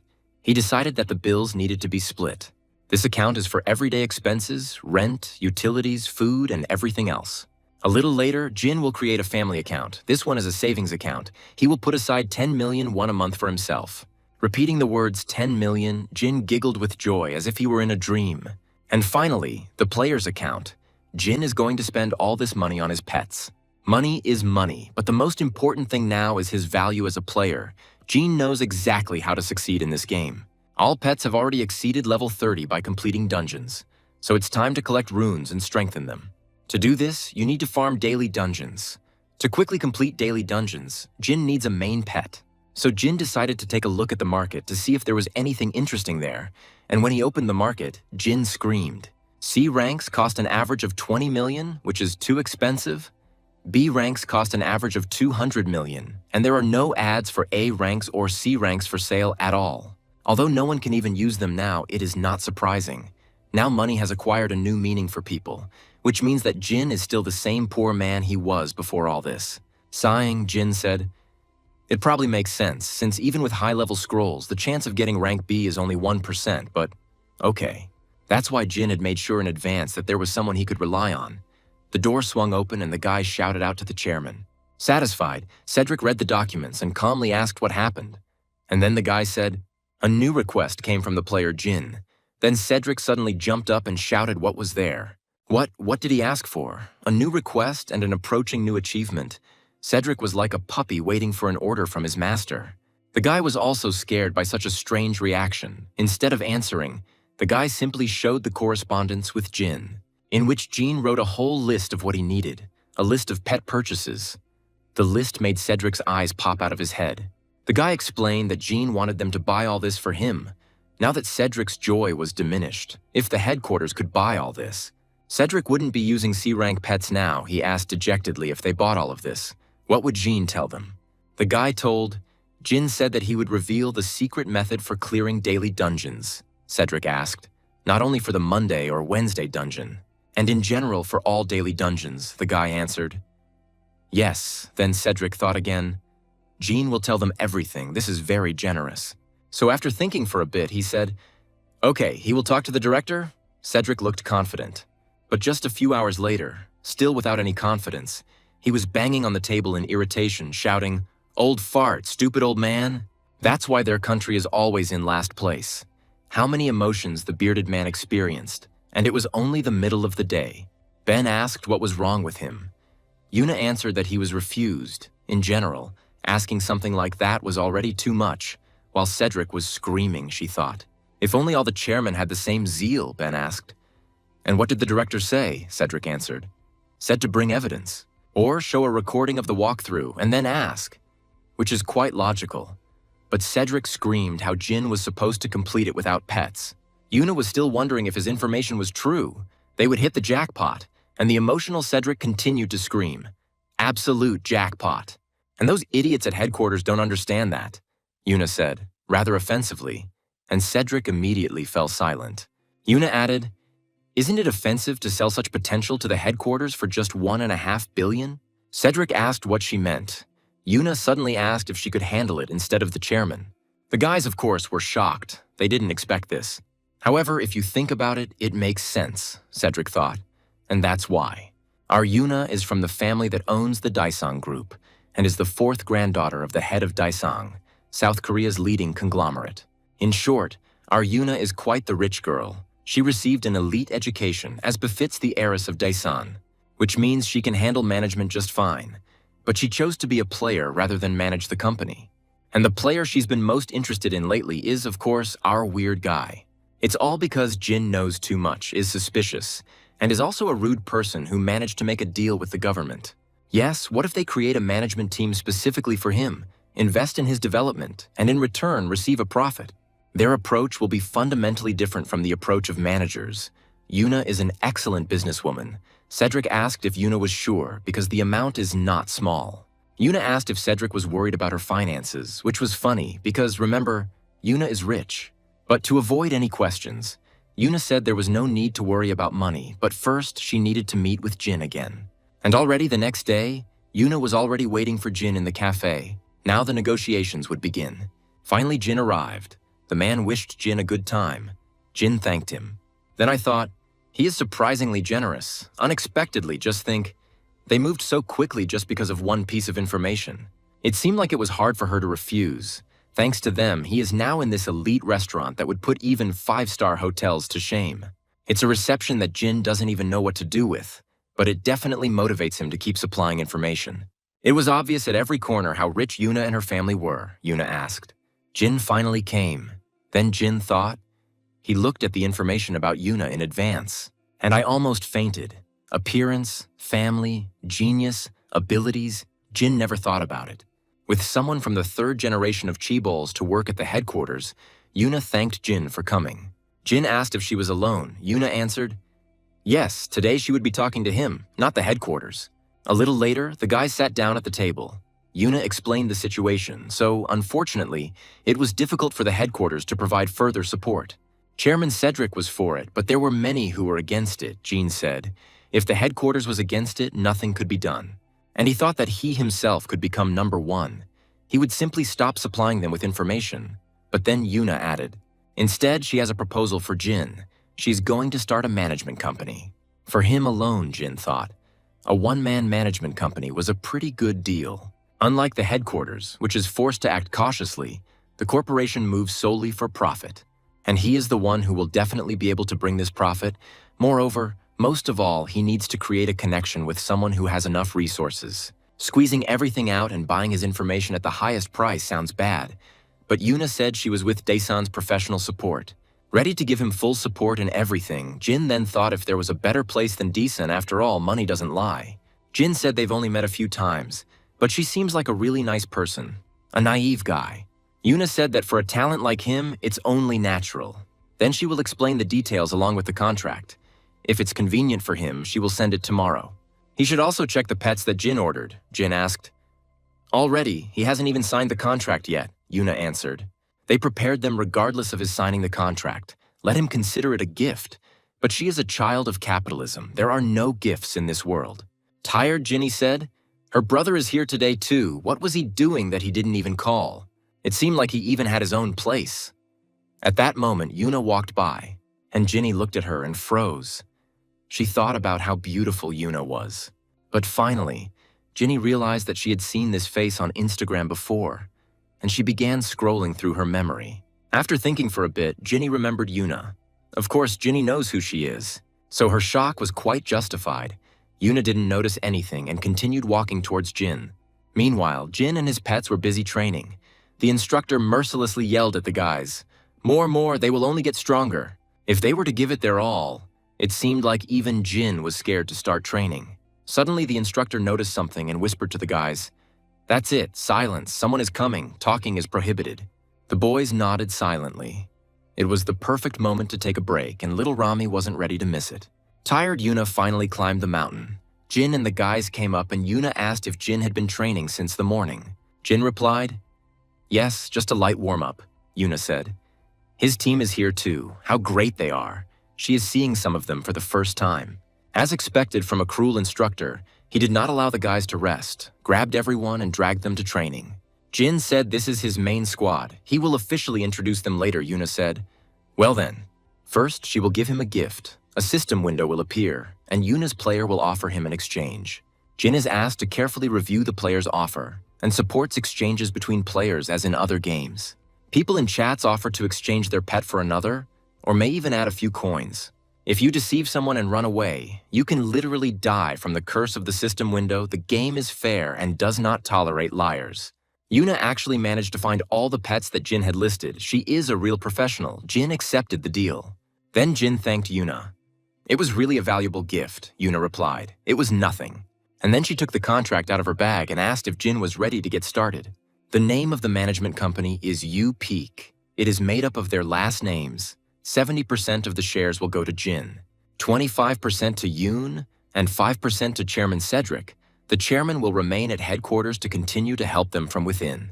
Yuna also plans to hire Ben and Ten as employees, Jin said, but they are from headquarters. Yuna replied, "They quit this morning. She told them that she would triple their current salary." Jin read the contract and asked. He was grateful, of course, but 70%. She was sure that it suited her. Yuna replied that this was her way of placing a bet. She would take a solid 25%, and in exchange, she would have the opportunity to increase the value of those 25%, Yuna thought. Besides, voting rights weren't that important in a company for one person. The most important thing is her relationship with Jin. Now is the time to put aside greed and strengthen their connection.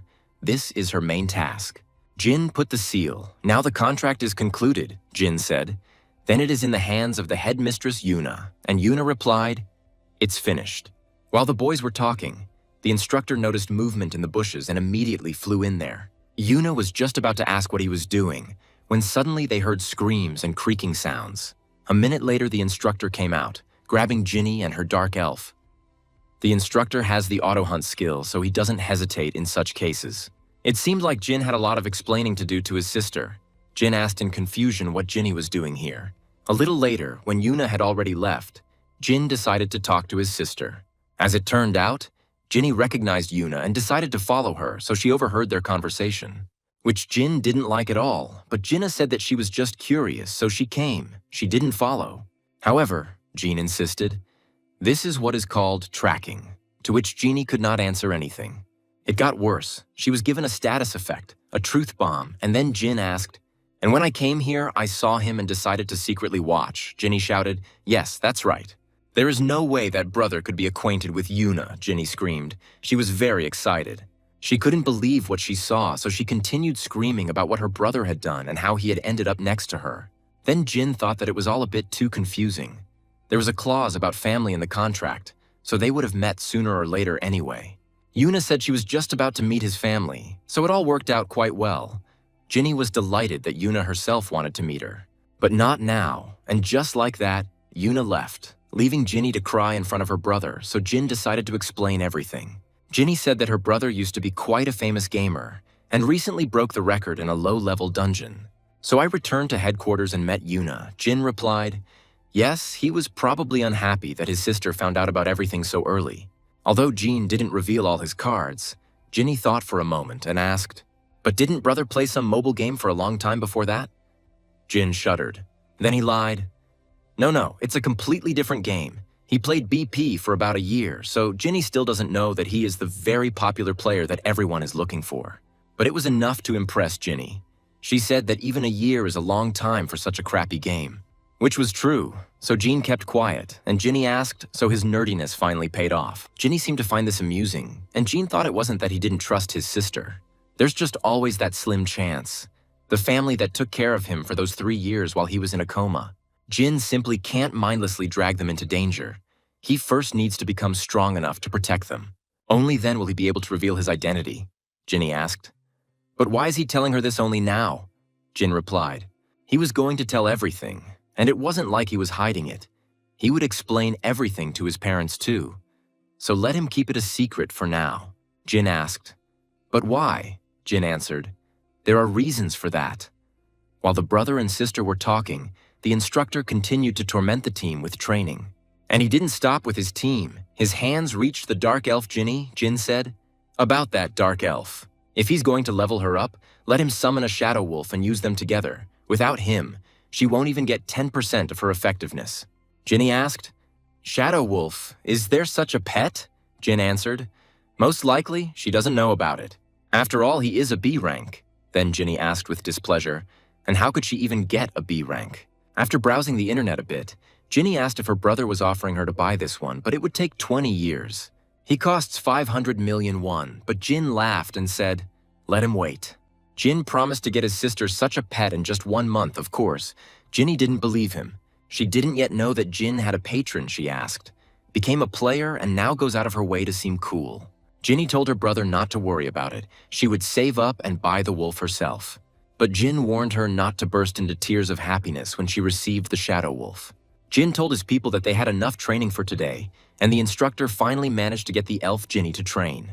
It seemed like he didn't care who he trained, but Jinny thought something was wrong. Her brother had become somehow different. The poor elf. A week later, Jin came to the dungeon, but this time he was not alone, but with Yuna, Ten, and Ben.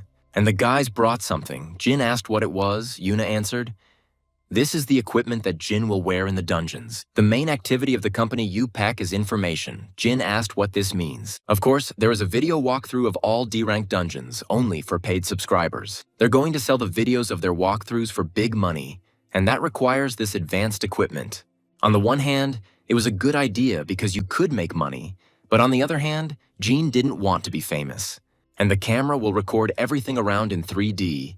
This suit is extremely flexible and lightweight, so it won't be uncomfortable. The guys even went a bit overboard. This performance is even more intense than the filming. Jin said it was his first time doing Monday's dungeon, and he wasn't sure he could clear it easily. Is it okay? Jin asked. Yuna answered. Yes, they will just edit the best moments anyway. Looks like Jin will have to pretend to be ignorant since he's being filmed now, Jin said to Yuna before going in. It's okay if he breaks the national record right after entering. Yuna shuddered a little and said yes. And then I thought, he just said that he's not sure he can get through it quickly? It's a joke, right? Yes, maybe the contract for $500 million is putting too much pressure on him. So she said, don't worry, everything is fine. Let him play calmly, like in the old gaming days.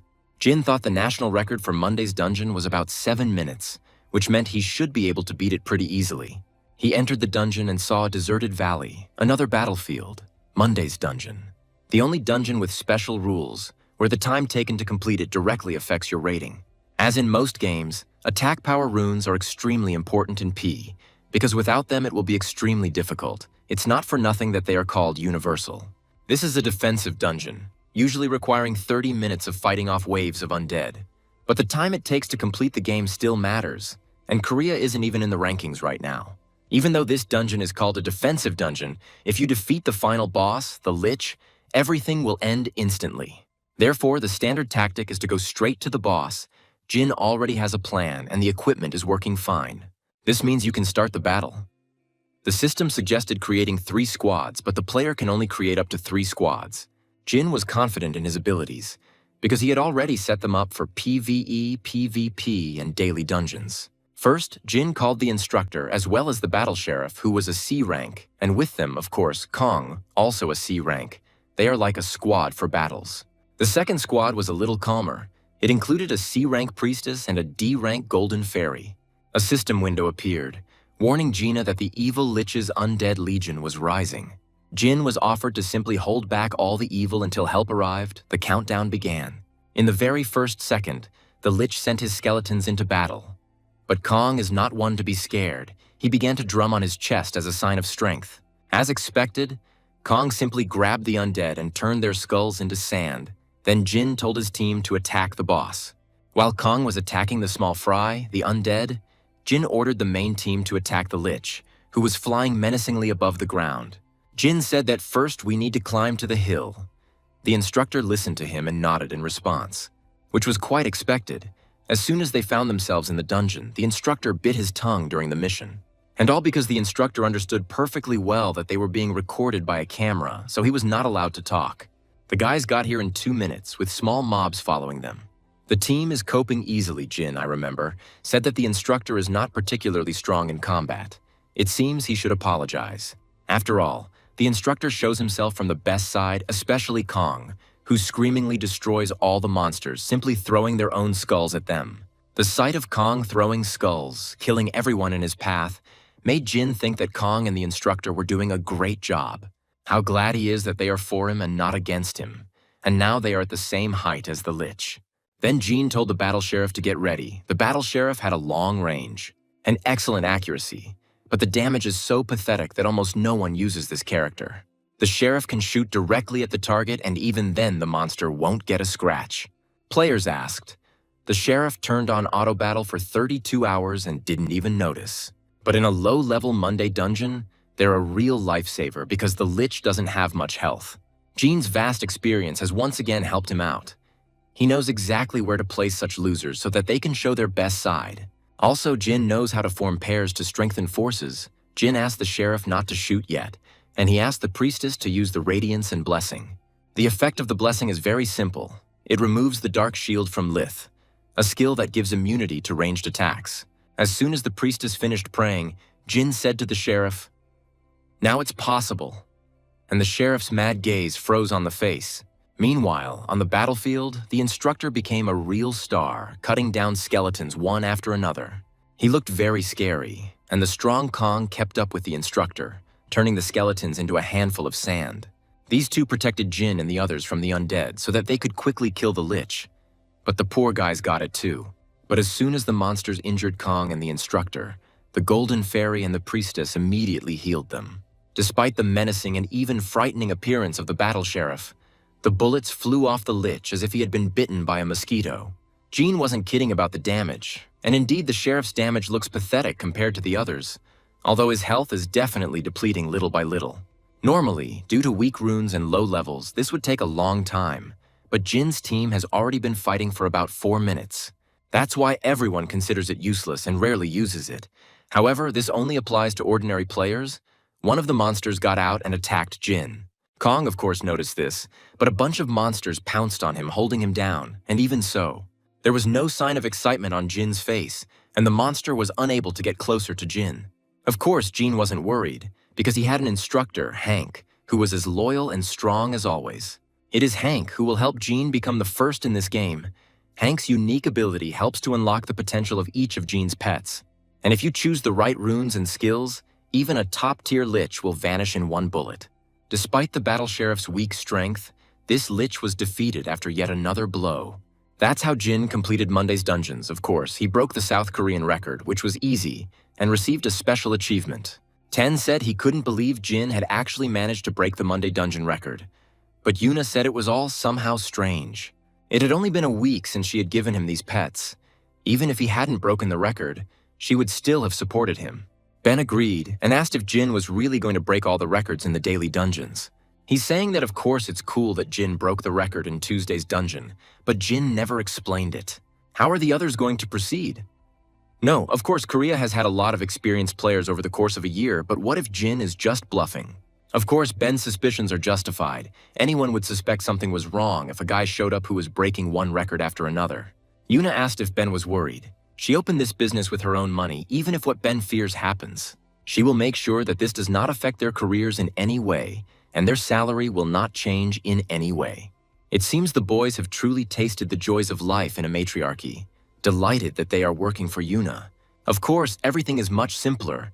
Yuna didn't just say all this for no reason. Firstly, she was confident in her decision. Secondly, she can afford it because she has a lot of money, but what worried her more? So that's what she understood. Jin was clearly hiding something, otherwise he wouldn't be so confident. He acted as if the dungeons were nothing to him, and Yuna was very curious to know what he was hiding. Meanwhile, headquarters quickly learned about the broken record, and of course, they were delighted. They screamed. Monday's dungeons were completed in 4 minutes and 12 seconds, 3 minutes faster than the previous record. It seemed that Yuna was now convinced that she had found a gold mine.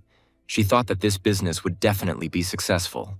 And if everything goes as planned, she will hit the jackpot even bigger. Jin has finished the task and is ready to leave the dungeon. But before he leaves, he needs to do something. He opened the system window. It was time to farm. In BP, there is an option to enable auto battle after completing the daily dungeon for the first time. In other words, his pets farm everything themselves, and Jin gets a ton of treasure from this. Jin removed the instructor and called Rami and said, "Rami is in charge of farming the Monday dungeon." Rami asked in surprise. Instead of the instructor, Jin laughingly replied, "The instructor should train the others." "What, he wants to train too?" Rami froze. Memories of training with Hank flashed through her head. All the life left her body, and then she asked Jin to let her farm. Just this.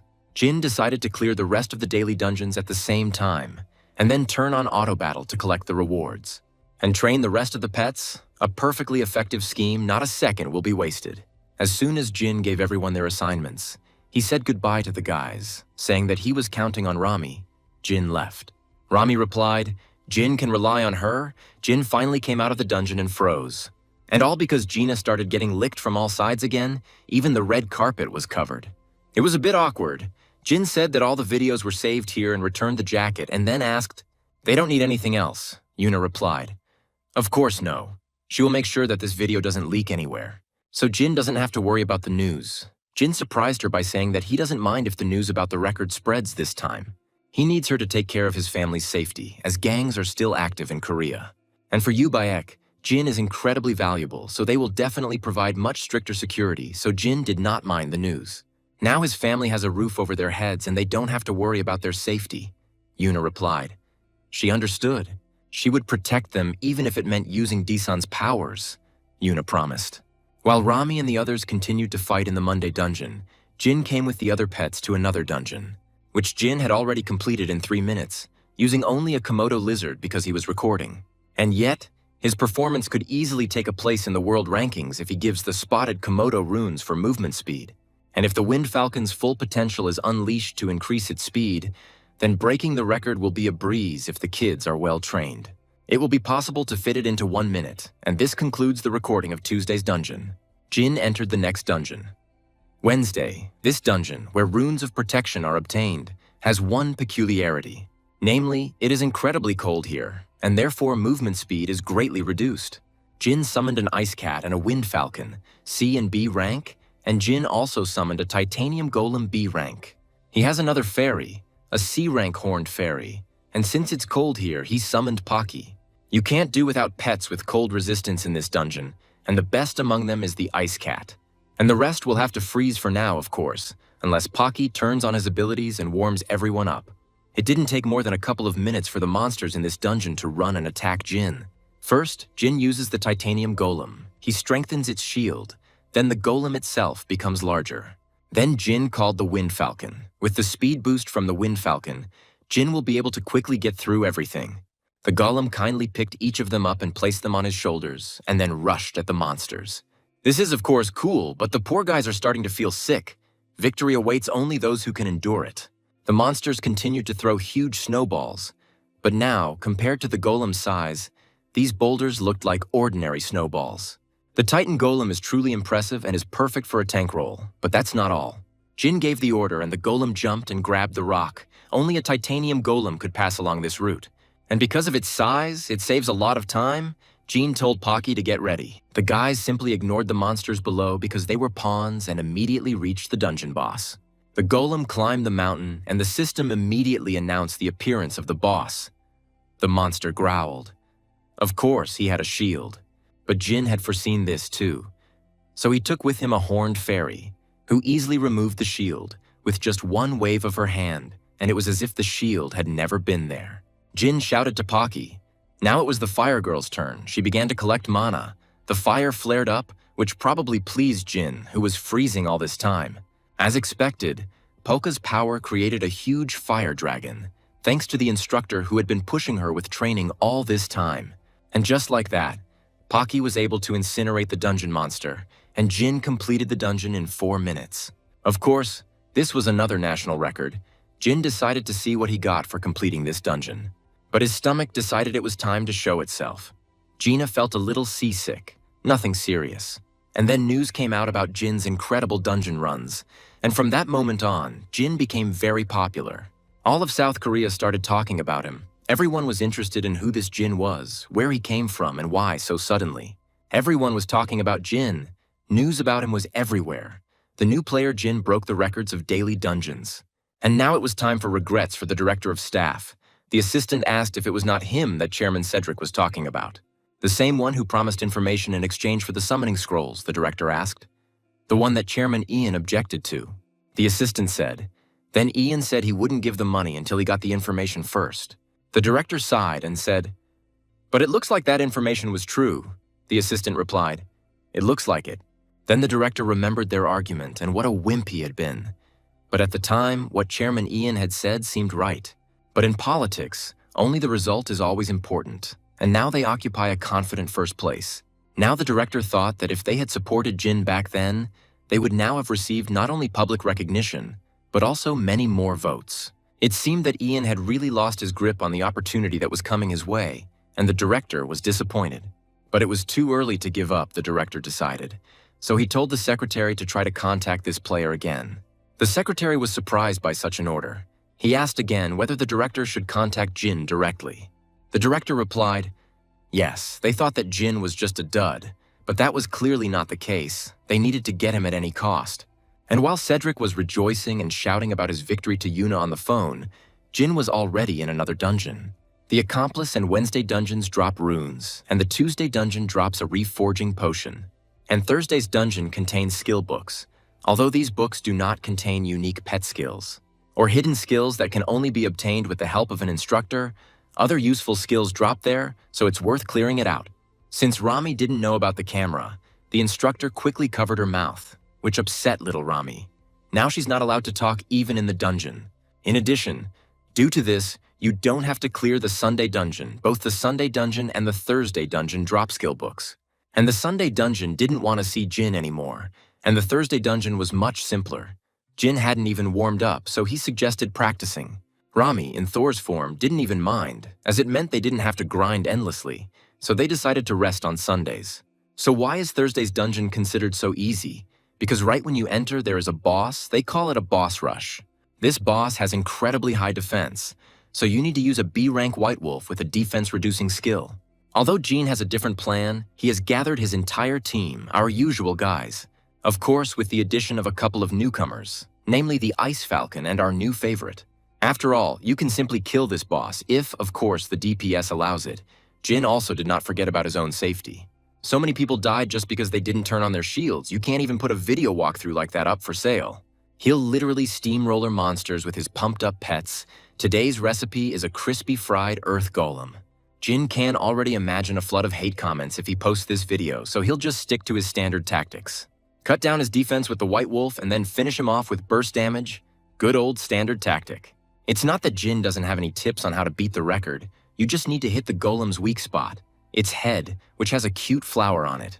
So Jin uses a titanium golem, 2 huge golems. The battle will be between these two. Of course, Jin won't fight just the golem.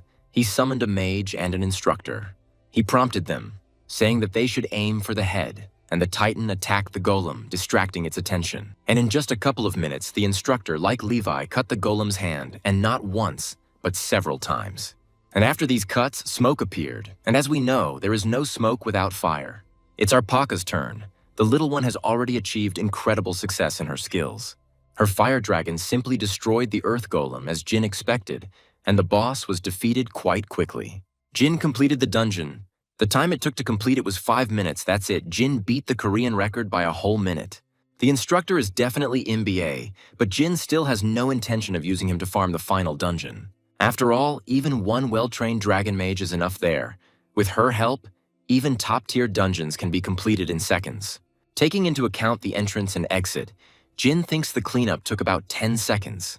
So Jin decided it wouldn't hurt to go through this dungeon again after some time. Jin finally came out of the dungeon, and the guys were already waiting for him there. They turned to him, and they asked if he was by any chance a player named Jin. And when Jin answered yes, they took out their business card. Having said that they had come from headquarters on the director's orders, Jin asked clearly something had happened. Jin thought that the issue with the headquarters was already closed, but then they showed up, the guy said. They looked at his previous proposal, and since Jin has shown such results, they are ready to consider it. But Jin interrupted the guy and said that as for that offer, they could forget about it.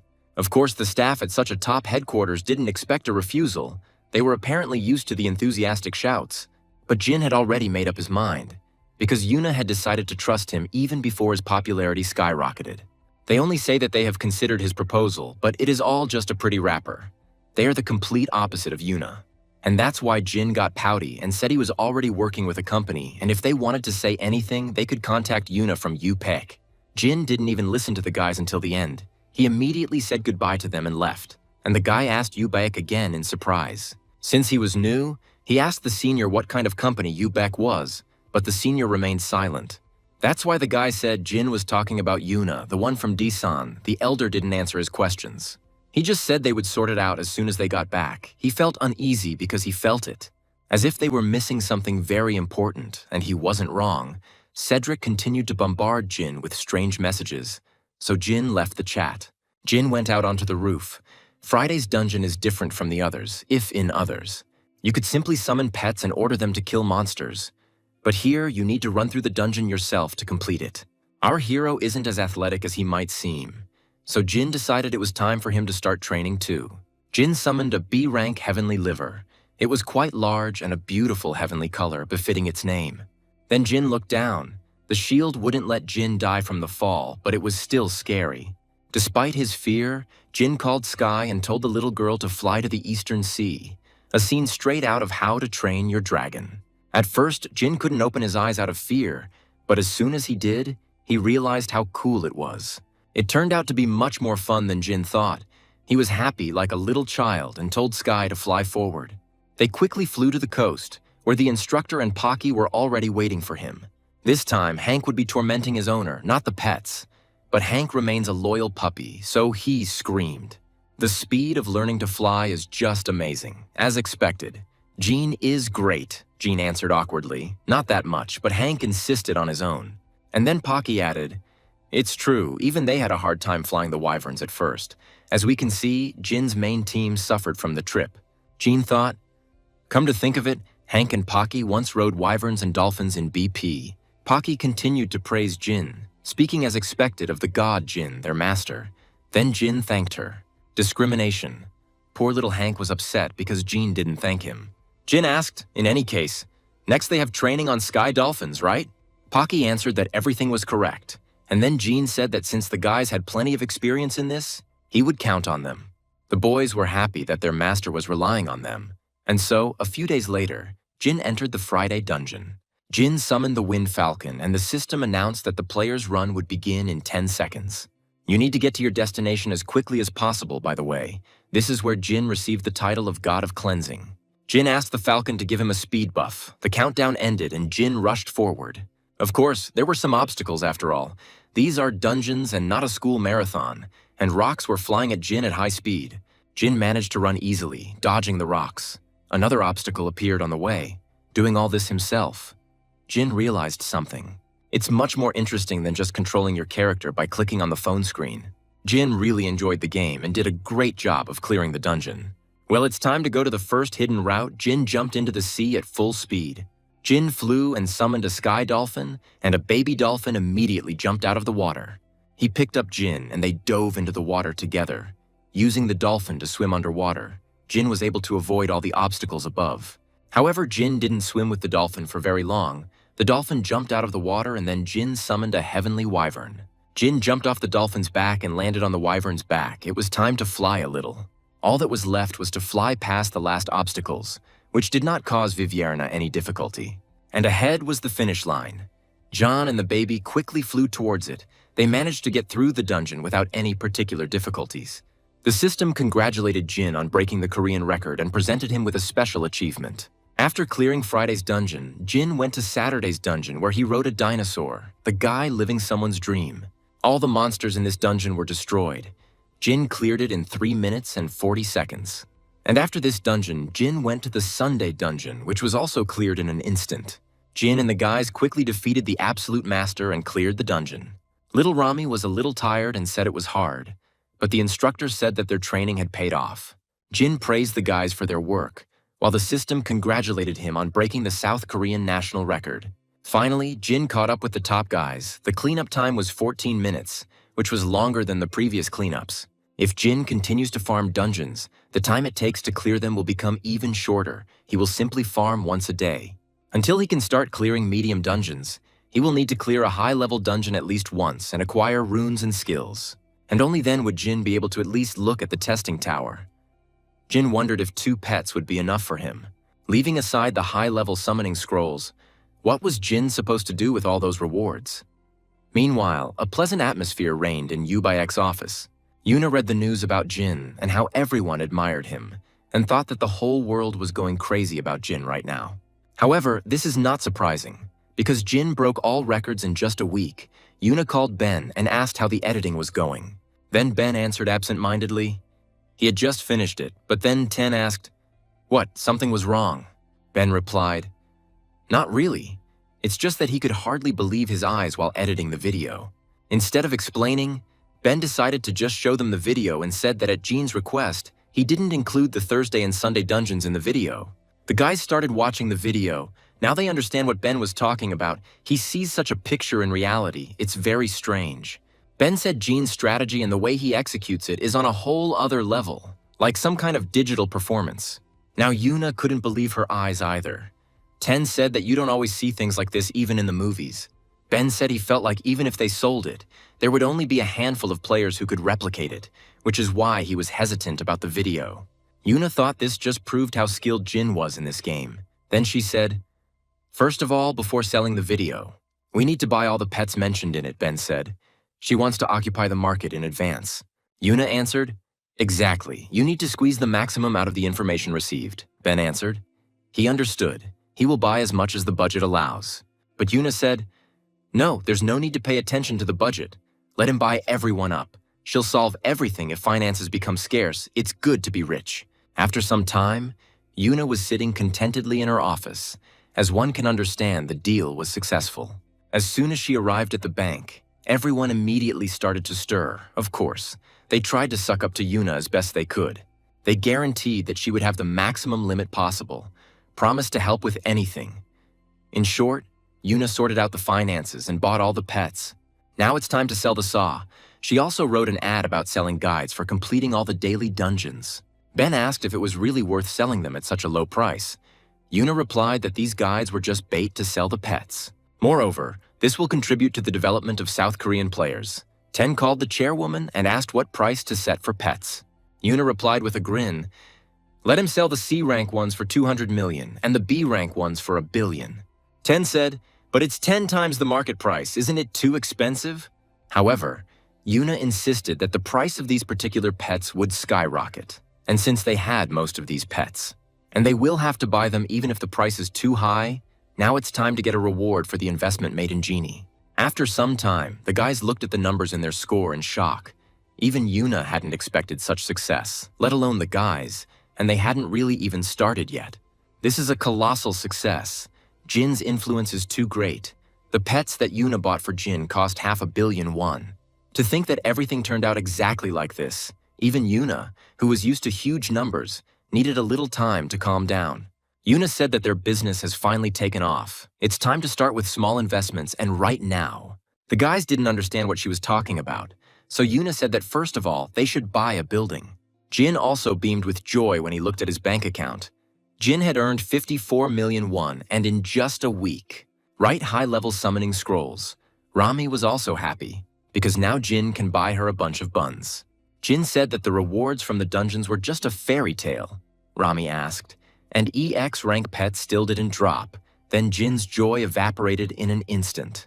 Memories of how they spent whole days tormenting themselves, tearing up scrolls and getting nothing but garbage, flashed through both of their minds. 10,000 summoning scrolls didn't yield any, and besides, it's better to train existing pets now, rather than trying to get something worthwhile, and Jun also needs to sell all the junk he managed to farm. Then Jin thought, maybe he should ask Ginny for help since she makes money by selling runes. Since items for sale will continue to drop, why not assign it to Ginny so he can share the profits with her?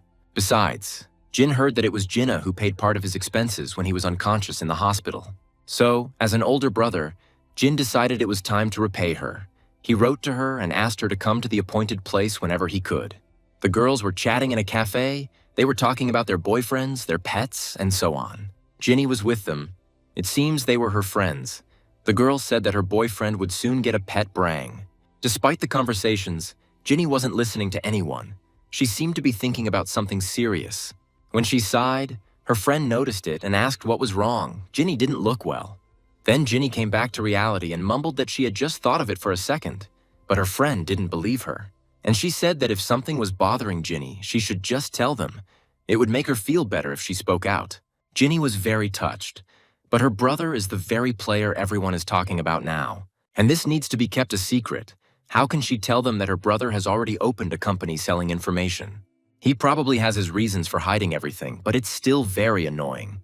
After all, every time her worried parents ask her what her brother is doing now, they haven't heard anything about him for a long time. She has to hide all the information, all his successes.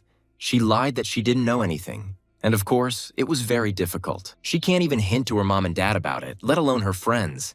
And that's when a message from her brother arrived. When Ginny read it, she thought he wanted to tell her something, that she would finally be able to free herself from this secret. And in her joy, Ginny jumped up from her seat. Of course, such an opportunity could not be missed. She apologized and said that she thought it was time to go. Of course, the girls were surprised at how Ginny suddenly left. Ginny's friend said. They were going to have dinner together today, but Ginny said, her brother called her? The girls asked if he was the one who had just come out of the coma. Was he okay? Ginny finally shouted out, yes, he would tell her everything later. Having promised to treat the girls next time, Ginny ran away, and when she came to meet her brother, she froze in place. And all because she caught the training that the instructor was conducting. Each of Jin's pets was training diligently. Ginny noticed the instructor she had disliked because of the last time he had tortured her shadow elf. Hank noticed her too, since Ginny was here. That meant the training had to be done silently. At that moment, Jean called out to Ginny, who turned around to ask what was going on. But she couldn't ask, because a very strange picture appeared before her. Her nerd brother, who was always like a board and couldn't even pick up a phone, became a muscle man. Ginny wondered what that meant. Had he always had a body like that? He had just come from the hospital where he had been on an IV. Jean asked what she wanted to ask. Then Jeannie pointed to this mess and asked what it meant, where these pets were from. Of course, Jin didn't understand her confusion, so he asked what was wrong with them, and Ginny responded with a slightly irritated expression. Their market price has recently skyrocketed, with C ranks costing 200 million and B ranks costing 1 billion, and they are very difficult to obtain, and there aren't many left. But then she wondered where he got such rare pets from. They say they were the same kind that Yu Pek sold. And then it dawned on her, of course, she didn't know that Yuna had sold them out when she realized that because of the video, these pets would become popular. But now she understood who was behind this company, and yet she couldn't believe it. So I asked if it was my brother with these pets who broke the daily dungeon record. Jin calmly replied, yes. Ginny asked where he got them all from and why he was so calm. Then Jin asked, she remembers Yuna. Ginny is like a real fan. With shining eyes, she answered, of course she remembers, Jin said. She gave them to him, and Ginny's sharply shining eyes disappeared. She shouted, gave it to me. Just like that, they are damn expensive, even before the hype. Don't they belong to the company? Jin answered calmly again. Yes, Yuna said it was a gift. Ginny couldn't believe what she heard. She muttered to herself how much they cost. And what kind of relationship do they have if she gives him such gifts, Jin said. In any case, she came quickly. Finally, Ginny pulled herself together and asked, exactly, why did he call her? Jin asked if she was still selling runes. Ginny answered, yes, she just sold something yesterday, but what? Jin took out all his stuff and said, these are rewards for completing dungeons. Maybe Ginny should take a look. Ginny replied that it was a speed rune, but it had few stats. This cleavage rune had a critical chance. This rarely happens. It can be sold for a very high price. Ginny was looking at the runes with interest, and Jin, watching her, was thinking, Ginny sells runes every day, so she knows so much and has a pretty good eye. She even remembers the effects of low drop rate runes and the value of skill books. And she also instantly identifies materials, and she also immediately recognized his pets. She probably never leaves the market. Ginny was completely carried away. Jin tore her away, calling her. He said that he would give it all to her, and he asked if she would try to sell them. Ginny asked if Jin wanted her to do that. Jin nodded, and then Ginny wondered if she was sure she could sell them for a good price. At least no worse than others. Ginny is already well known in the markets. She has already demonstrated her business acumen more than once. Even as a child, in all her games, trading was always more interesting to Ginny than any hunting. But if you sell all of this, you won't need to farm runes anymore, although Ginny thought maybe it would be better to just focus on sales. She only started farming because she needed things to sell. She really liked selling, and Jin knew it. But there was something that was bothering her. So Ginny asked a little awkwardly what percentage she would get from the sales. She also needs to think about the future. A couple of times she can do everything for free, but not all the time, Ginny thought. Then Jin asked how much she wanted. Ginny replied that large wholesalers usually take it, from very much to 10%. But since it's a brother, Ginny raised her hand and said, she will take only 5%, and asked Jin how this was. Then Jin nodded, and he asked what it meant, 5% between them. Ginny shuddered. It seemed she was worried. She was probably worried that she had asked for too much, so she kept silent. Then Jin said, between them, it would be better to have 20%. He would give her the whole 20%. So let him try to sell them as profitably as possible. Ginny didn't expect such an outcome. She began to look at Jin as her guardian angel. Ginny asked if he would give her so much. Jin replied, he would bring her more runes later, so let her get ready for work, Ginny shouted then. So Jin wanted her to do this on a permanent basis, which was great news for Ginny. She thought that selling all these items with a 20% commission would mean she wouldn't have to farm runes anymore. Ginny was so happy about this that she even burst into tears. Jin noticed this, but did not focus on it. And Ginny was so happy that now she could become a professional trader. Having entrusted Ginny with selling all the rewards from the dungeon, Jin took Pocky's leveling up seriously. Although Pocky looked harmless, it was just a facade. Pocky's punch was incredibly powerful. Pocky is a strong damage dealer, a must-have for any strong player. Jin was pleased with the result. So he praised her and said, great job. At this rate, she'll soon be able to complete D-rank dungeons with her eyes closed. Pocky was happy about the attention, and Jin thought it had been a long time since they had gone into the dungeon together. Jin is sure the others are training hard too, of course. It's Instructor Hank, poor little Rami. She'll have to spend the whole day with him. Summoned pets can exist for several hours without a player, and even dissipate themselves after this time. As Jin and Pocky continued walking through the dungeon, Jin asked if Pocky needed anything. A goblin jumped out from around the corner at the boys. Paka's reaction increased and she dealt with him in an instant. And as if nothing had happened, she asked again what she wanted. And Jin answered, just like Hank or Rami. For example, Hank wanted dumbbells. All this guy cares about is working out, and little Rami likes cream buns. Jin added, let her just say what's on her mind. Paki thought for a bit, then said, it's enough for her to be useful to Master Jin. How touching, thought Jin. But he still said, oh well, let him measure at least something. Maybe he wanted something to eat. Jin acted like an older brother to his team. In reality, summoned pets don't actually need to eat, but Jin often shares food with those who resemble humans. Since Rami likes cream buns, it means they taste good. So Jin can't eat the treats alone in their presence. So Jin was curious about what she liked, Paki thought again. He thought that since she was so shy, maybe she liked desserts, like strawberry cake. Finally, Paki said, actually, there is something. Jin asked what, and she surprised him by asking for fried chicken and beer. An unexpected order, Jin said. Okay, in that case, what skill will Paka unlock next? Paki replied, the secret stage of dragon art, connection. This skill was discovered by Hank. Jin asked, then what about a special day off when he mastered this skill, which made little Paki happy? And Jin added that they would throw a party for everyone that day with fried chicken and beer. Paki replied that she would work hard for this weekend. That's when Jin realized she was more excited about the break than the chicken, and he began to worry that he was pushing her too hard. But she gained motivation, and in the meantime, the office guys came to the plot of land. It seems Yuna decided not to just buy a building, but to build it from scratch. Ben asked how the lady found such a place. Yuna replied that she drank it from her grandfather. The headquarters of Ubaek will be built here. There will be an office here, and there will be a dormitory and apartments for the staff, and Yuna will build a bunker under each building. She remembered Jin's request to take care of his family. She needed to keep her promise. And since Jin loves open spaces, this place is perfect for training. Yuna asked if Ben had found the pet she had asked for. Ben replied, yes, the shadow wolf that Yuna had asked him to find. But why him, Ben asked. The cute dog was a gift. He was the one Jin recommended to his sister. Yuna replied that she was going to give it to someone.